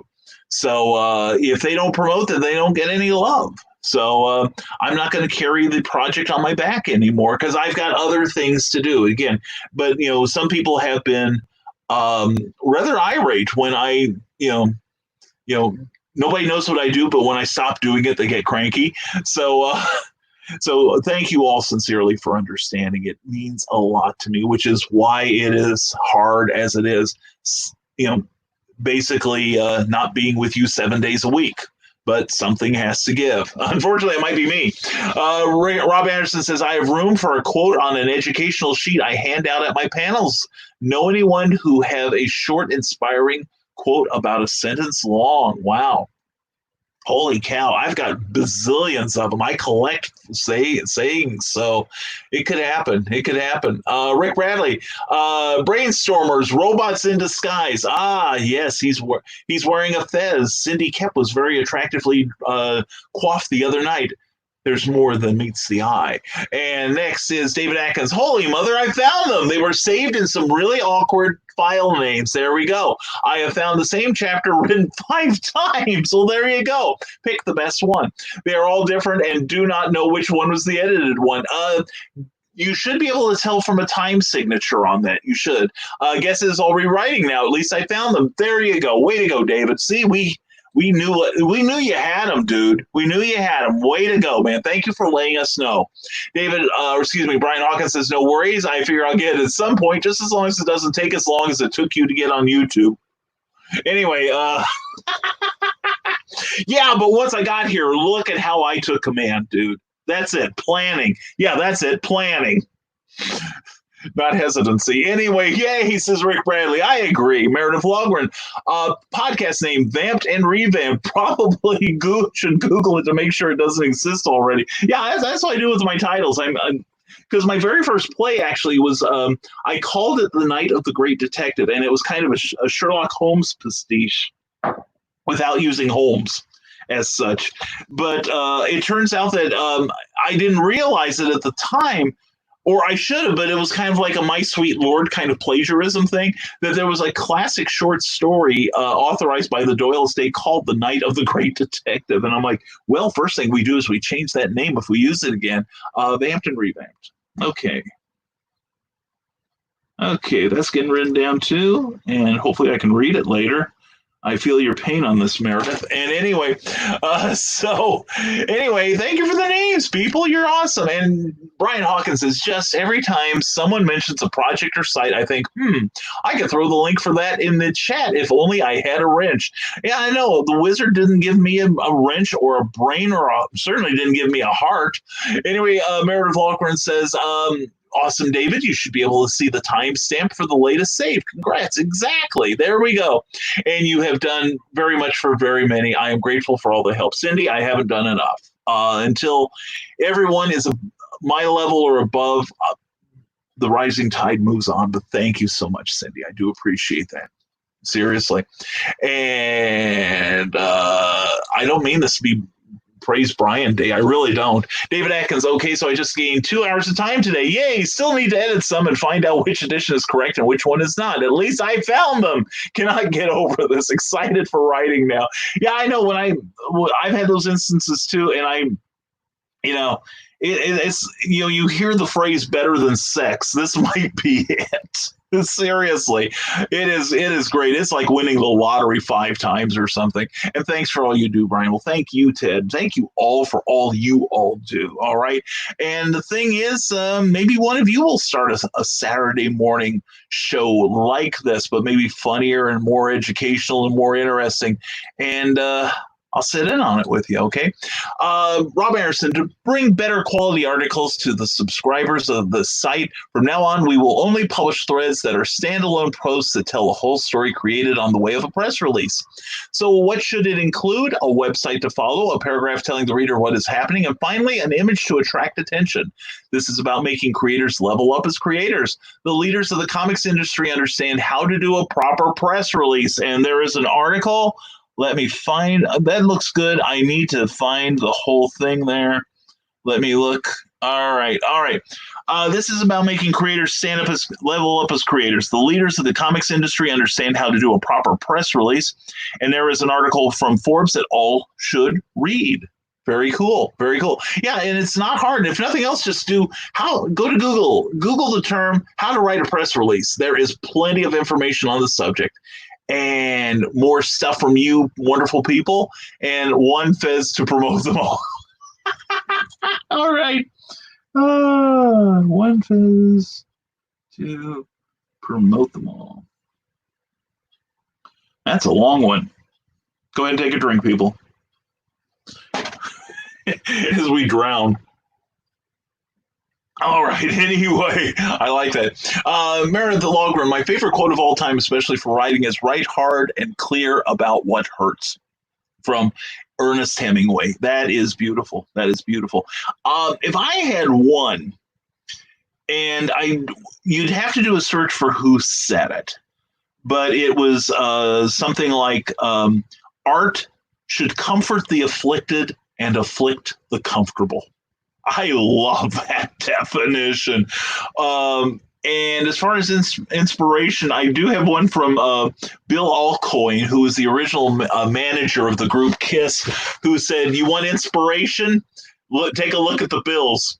Then you'll get inspired. Anyway, oh, I'm no help. Anyway, Harley Slavic says, gonna head out, take care, and check out his YouTube channel there. Harley, thank you for being here. You have a great morning.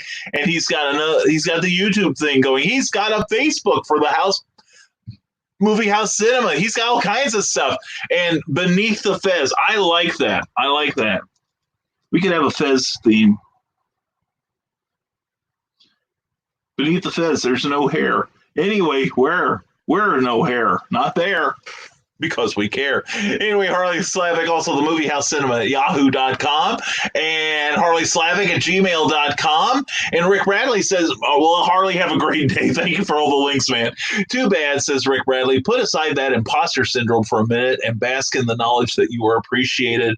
And I know if not for you, Kathy and Amy, I would not be a published writer. You guys changed lives, and I thank you. Well, Rick, that's one of the reasons I love doing this. I really do. And we are going to be revamping our broadcast schedule because of the time that I have been spending doing other things. And it's not that we're stopping broadcasting, far from it. If anything, we're going to make it more useful and more effective. This is kind of like a shotgun approach to broadcasting.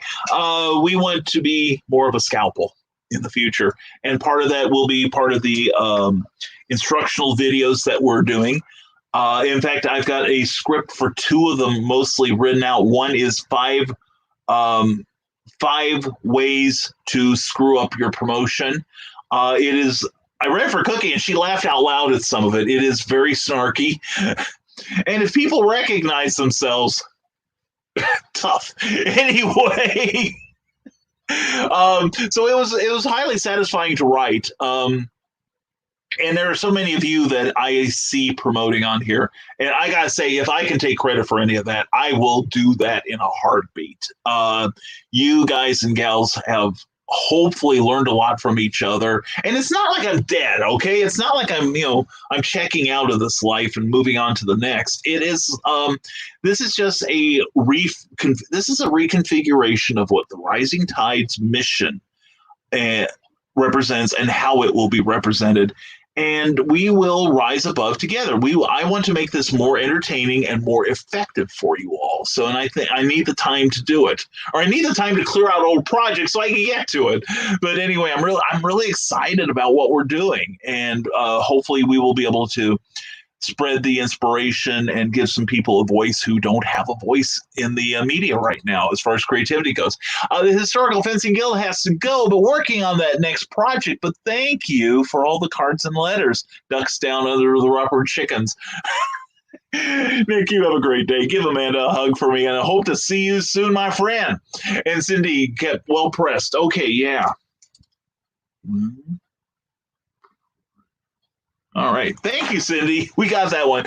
And Ted Davies goes, have a great day all. Brian, thanks again. Hey, brother. Thank you, man. Seriously, thank you for all you do. Don't forget teddaviesartistry.com, brand new website, still under construction. Put on your hard hat and venture forth, and you'll be amply rewarded. Check out his brand new publications, Albino Zulu, and other stuff that's good. And Fez Up. I love it. I think we need to do the Fez theme. I like it. Fezed up. All right. Thank you, Meredith. And resetting and rising above the high tides together for sure. I'm proud of what you do and have done. Thank you, Sarah. Sarah, I love you. And I'm proud of you. Without going into a whole lot of intimate stuff, Sarah has had challenges. Sarah continues to have challenges, as do we all, right? Sarah is working her curvaceous backside off, trying to get her first book done. And when I get to see stuff like that and to help people, you all ought to try it. It is a rush. It seriously is. If I wouldn't be the only one doing it, that's for sure. If more people would take the time to inspire others, as I see you guys and gals doing, I really do. You have no idea how you all inspire me. All right. So, tell you what, we are caught up with the comments for this absolute moment. Let's do a couple things here to buy me some time, and I've got some promotion to do, but we will be back in just 30 seconds.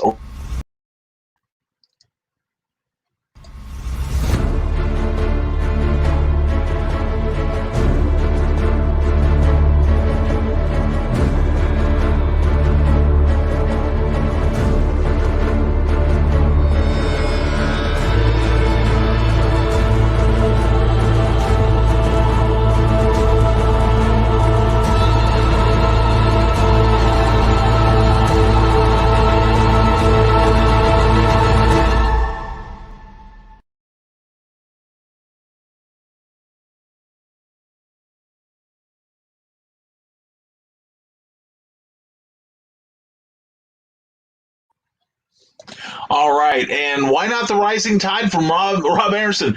Why not something obvious, right? Oh my God, yeah, I wrote that down during the commercial. Rob, thank you, and go Sarah, go Sarah, says our cheerleader Cindy kept in the short skirt and the pom poms, and I could see it now. And Carl Witzman suddenly tuned back in. Anyway, Meredith Logren says, I have weekend homework for the comic noob. It's reading the haunting scripts of Bachelor's Grove and taking copious amounts of notes. Well, and Meredith is like we were saying. I have evolved a script writing style that my artists say is very easy to read. And I think conveying the information is the key, no matter how you format it. I think there should be similarities. And when I worked for a comic book company a couple of years ago, I rejected ones that didn't fit at least a I put all of my action in one spot per panel, all of my dialogue and sound effects and stuff for the letterer in another area of each panel description.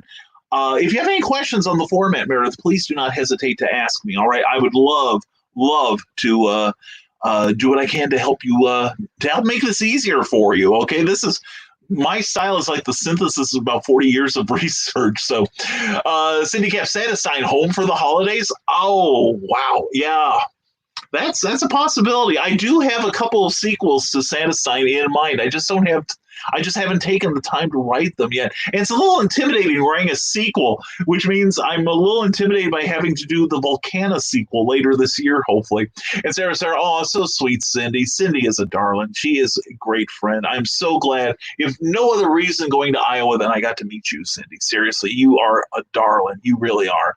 And Bill Sarn, we all appreciate your being here 7 days a week, but totally understand having to cut down some. After all, we're not going to be in this lockdown forever. Oh, God, let's hope not. I will continue to try to bring back fond memories of Saturday mornings from yesteryear on the Everyday is Saturday Facebook group, which is quickly approaching 800 members. Oh, cool.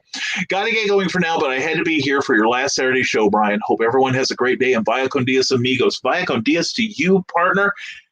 And Bill, I think you're a great substitute for my show on Saturday. That was actually one of my reasons for picking Saturday. It had nothing to do with numbers. It had nothing to do with anything but, picking the least painful day to go. The day when probably once this lockdown ends, that we will be out and the numbers will inevitably fall, which I get. But anyway, I would love it if you want to spend Saturday morning with friends, check out Bill Sarn's pages and harass him. Give him hell. Write a whole bunch of stuff that covers up the whole screen and you can't see the bottom half of their faces. Anyway, Meredith Lawgren says, I agree with Bill, and not that I'm trying to get rid of you, Brian. You're the first.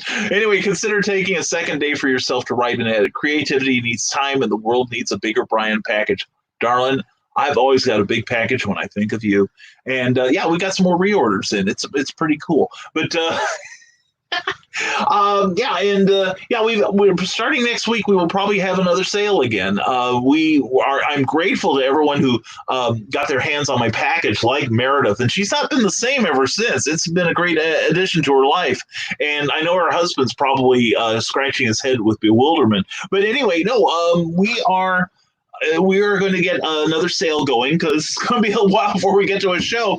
So if you missed out on my big package before, by golly, we will have a package ready for you. Trust me on this one, Americans.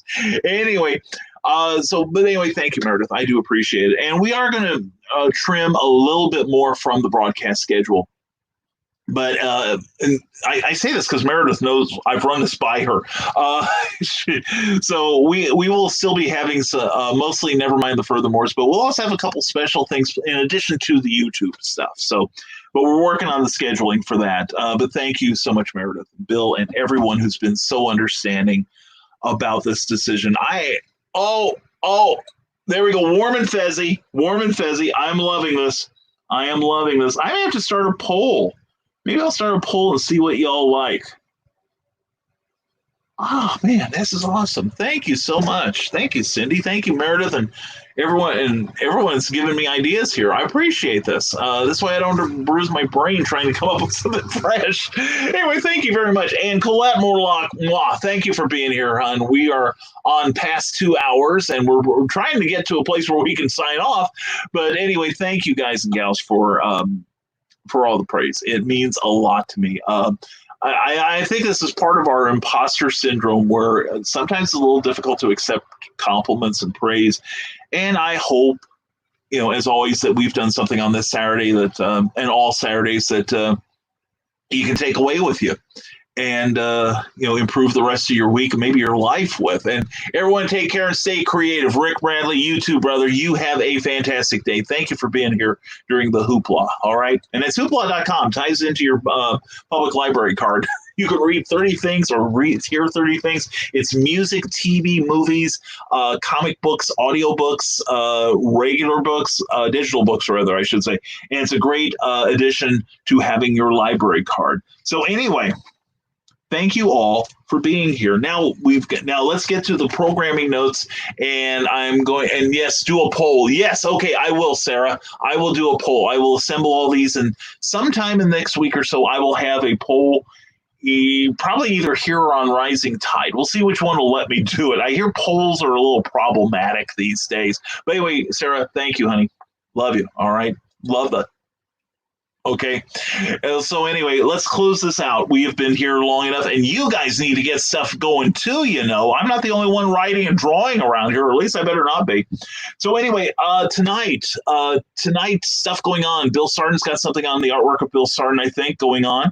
Plus, he's going to have his watch parties and everything. You want to see that. But in lieu of that, we also have at 6 p.m., I haven't mentioned them yet. I should. Comics Cubed in Kokomo. I have been remiss. Comics Cubed in Kokomo will have their twice weekly comic sales show tonight. They're going to have brand new comics fresh off the presses, as well as back issues. They've got a huge collection they're still going through, as well as deals on graphic novels, trade paperbacks, toys. They've got Funko Pops. They've got Dorbs. They've got all kinds of stuff, plus the Wheel of Fortune that they will spin and get you all kinds of groovy stuff. I won the wheel spin last week. That was kind of fun. So anyway, check out Comics Cubed in Kokomo. Also check out Sean D. Hilton's page, as well as the Comics Cube page, for a chance to get stuff before it goes on the air, and he will reserve it for you. They do mail order. He's real good about it. Packs it tight. I'm telling you, he packs it like he wants you to get it intact and in great condition, which it arrives in. So anyway, he's terrific. It's a terrific show. Lots of fun. So check it out. Chances are you'll hear my name on there. Also check out Geek Insider. .com and the Geek Insider page here on Facebook. Also the Comic Advocates page on Facebook and on YouTube, as well as MrAnderSin.com, creator of RinSins.com, and all kinds of cool stuff if you want to keep your finger on the pulse of comics, independent comics of all stripe. Also, we will be having a Nevermind the Furthermore tomorrow morning. We will continue Sundays for at least a little while longer. And tomorrow we will be reading Chapter 7 of Santa's Sign. In fact, we might read, depending on how many people we have here and how far behind we lag in the comments, we may read 2 chapters tomorrow. Who knows? So anyway, that's going to be happening. And then this coming week, check out OnCon because it's kind of expanding. Luke Stone is going to take a day. I believe Meredith Logren is taking Fridays from Rob Anderson, so he doesn't go any more insane than he is, but we love him for it. But anyway, Luke Stone will have a show on Monday at 4 p.m. on the OnCon Experience. Where the convention, you can't go to the comic convention, but the comic convention can come to you. Anyway, Luke will be taking Mondays. Rob will have Tuesdays and Wednesdays and the weekend. And I will be doing Thursdays with a show that we've got some great names for, and I've got to pick one of them. And anyway, our first guest on our inaugural show will be the one, the only Ted Davies, talking about artistry, and he's got a reveal of a brand new series that he's recently released that I am in love with the concept. I really am. And he's got all kinds of really cool news going on that he is going to share with us. And let's see. Oh, and Sarah says, we're way past 2 hours. Whoa, time flies when Brian's talking and won't shut up, right? And by the way, take care of yourself and take some days for what you're doing. Thank you, Sarah. Thank you. I'll resume my conversation with you, hon. You don't know how much that perks me up. And Cindy kept check out her webpage. It's updated with plans that will probably not survive first contact with reality. Yeah, I've got a buttload of those too. Oh, how many I could list. And new release projects. Plus, you can sign up for her amazing monthly newsletter that she's writing this weekend. And that's at http:// CKOEPP.com. Check it out. Sign up for that newsletter. You will be glad you did. All right. And really cool stuff. Yeah, I was going through a list of the stuff I was supposed to have out by now, like Volcana 2 is about 4 years late. Skyman Adventure Magazine, that's not going to be happening, unfortunately, due to technical reasons. And just all kinds of stuff that just hasn't happened yet. Spencer Spook #2, but it will. They're still on my plate. So anyway, and Rob Anderson says, I am not insane. It's the world that's crazy. You keep thinking that, Rob. You just keep thinking that. Anyway, I love Ted's skull art. Oh, isn't it something? He's a fantastic artist. And wait till we all see Hybrid's #5 variant issue cover. It'll be awesome. My friends are so talented. Anyway, thank you for watching today's final Saturday edition of Nevermind the Furthermore. We may do some specials. We'll have some news on that down the road. But again, also, if you've been looking at the crawl, if you like what you see and hear here, please consider a donation to my tip jar. It is at paypal.me/Rising Tide BKM. And any amount is gratefully accepted and acknowledged in private.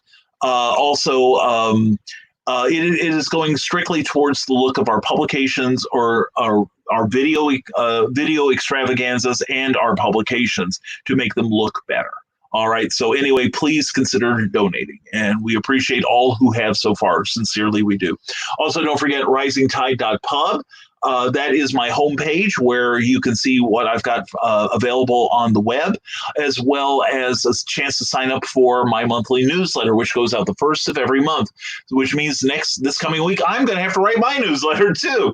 And in it, you'll find all kinds of secret links, all kinds of special surprises, sometimes music, sometimes special entertainment, as well as news about where we're going, what we're up to, etc. And we will probably be talking about the My Sharona Miley Cyrus too. Also, Rising Tide Publications. It's a page on Facebook where you can check out every day. Please like it or follow it, because we've got over 2,100 followers so far, with more signing up every day, and we're grateful to all of you. And it's also a chance for some people to promote if you curry our favor. And anyway, please check that out.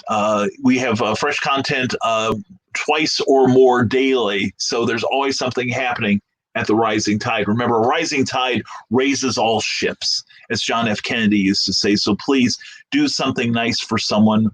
And if you do it without reward, it's kind of zen, because chances are it will come back tenfold to you. It is a work for us. We are the glorious results of the Rising Tide philosophy, and we hope you benefit from it too. Again, thank you all so much for supporting the Saturday show. Nevermind the Furthermore, clever title pending, and the show the new fan show, no need for a name, will be coming to you regularly. We're just signing off on Saturdays. So anyway, we will see you tomorrow on Nevermind the Furthermore. The Sunday edition, where we will read at least chapter 7, maybe chapter 8 of Santa Sign, the post-holiday Prometheus, written by me. So anyway, and we are currently Cookie is working on the audiobook, so I'm really excited about that. So anyway, folks, enjoy the rest of your Saturday. Don't forget Sean Hilton's Comics Cubed and Kokomo show tonight. Please check it out. Thank you all. Thank you all for your support in so many ways. And tomorrow we'll be going back to the usual fun-loving format. But right now, I better leave while I can still talk. So anyway, thank you all for your ongoing support. Be sure to stay smart, stay safe, wash your damn hands, and never apologize for being awesome, because you guys have a lot to apologize for if it were true. You know, that you should apologize, but you shouldn't. You shouldn't. You should be proud that you're awesome, and be proud of the awesome people in this group that are your friends. because I know they're proud of you. So anyway, we'll see you tomorrow on Sundays. Never mind the furthermore. Have a fantastic day. And remember, someone's always watching over you.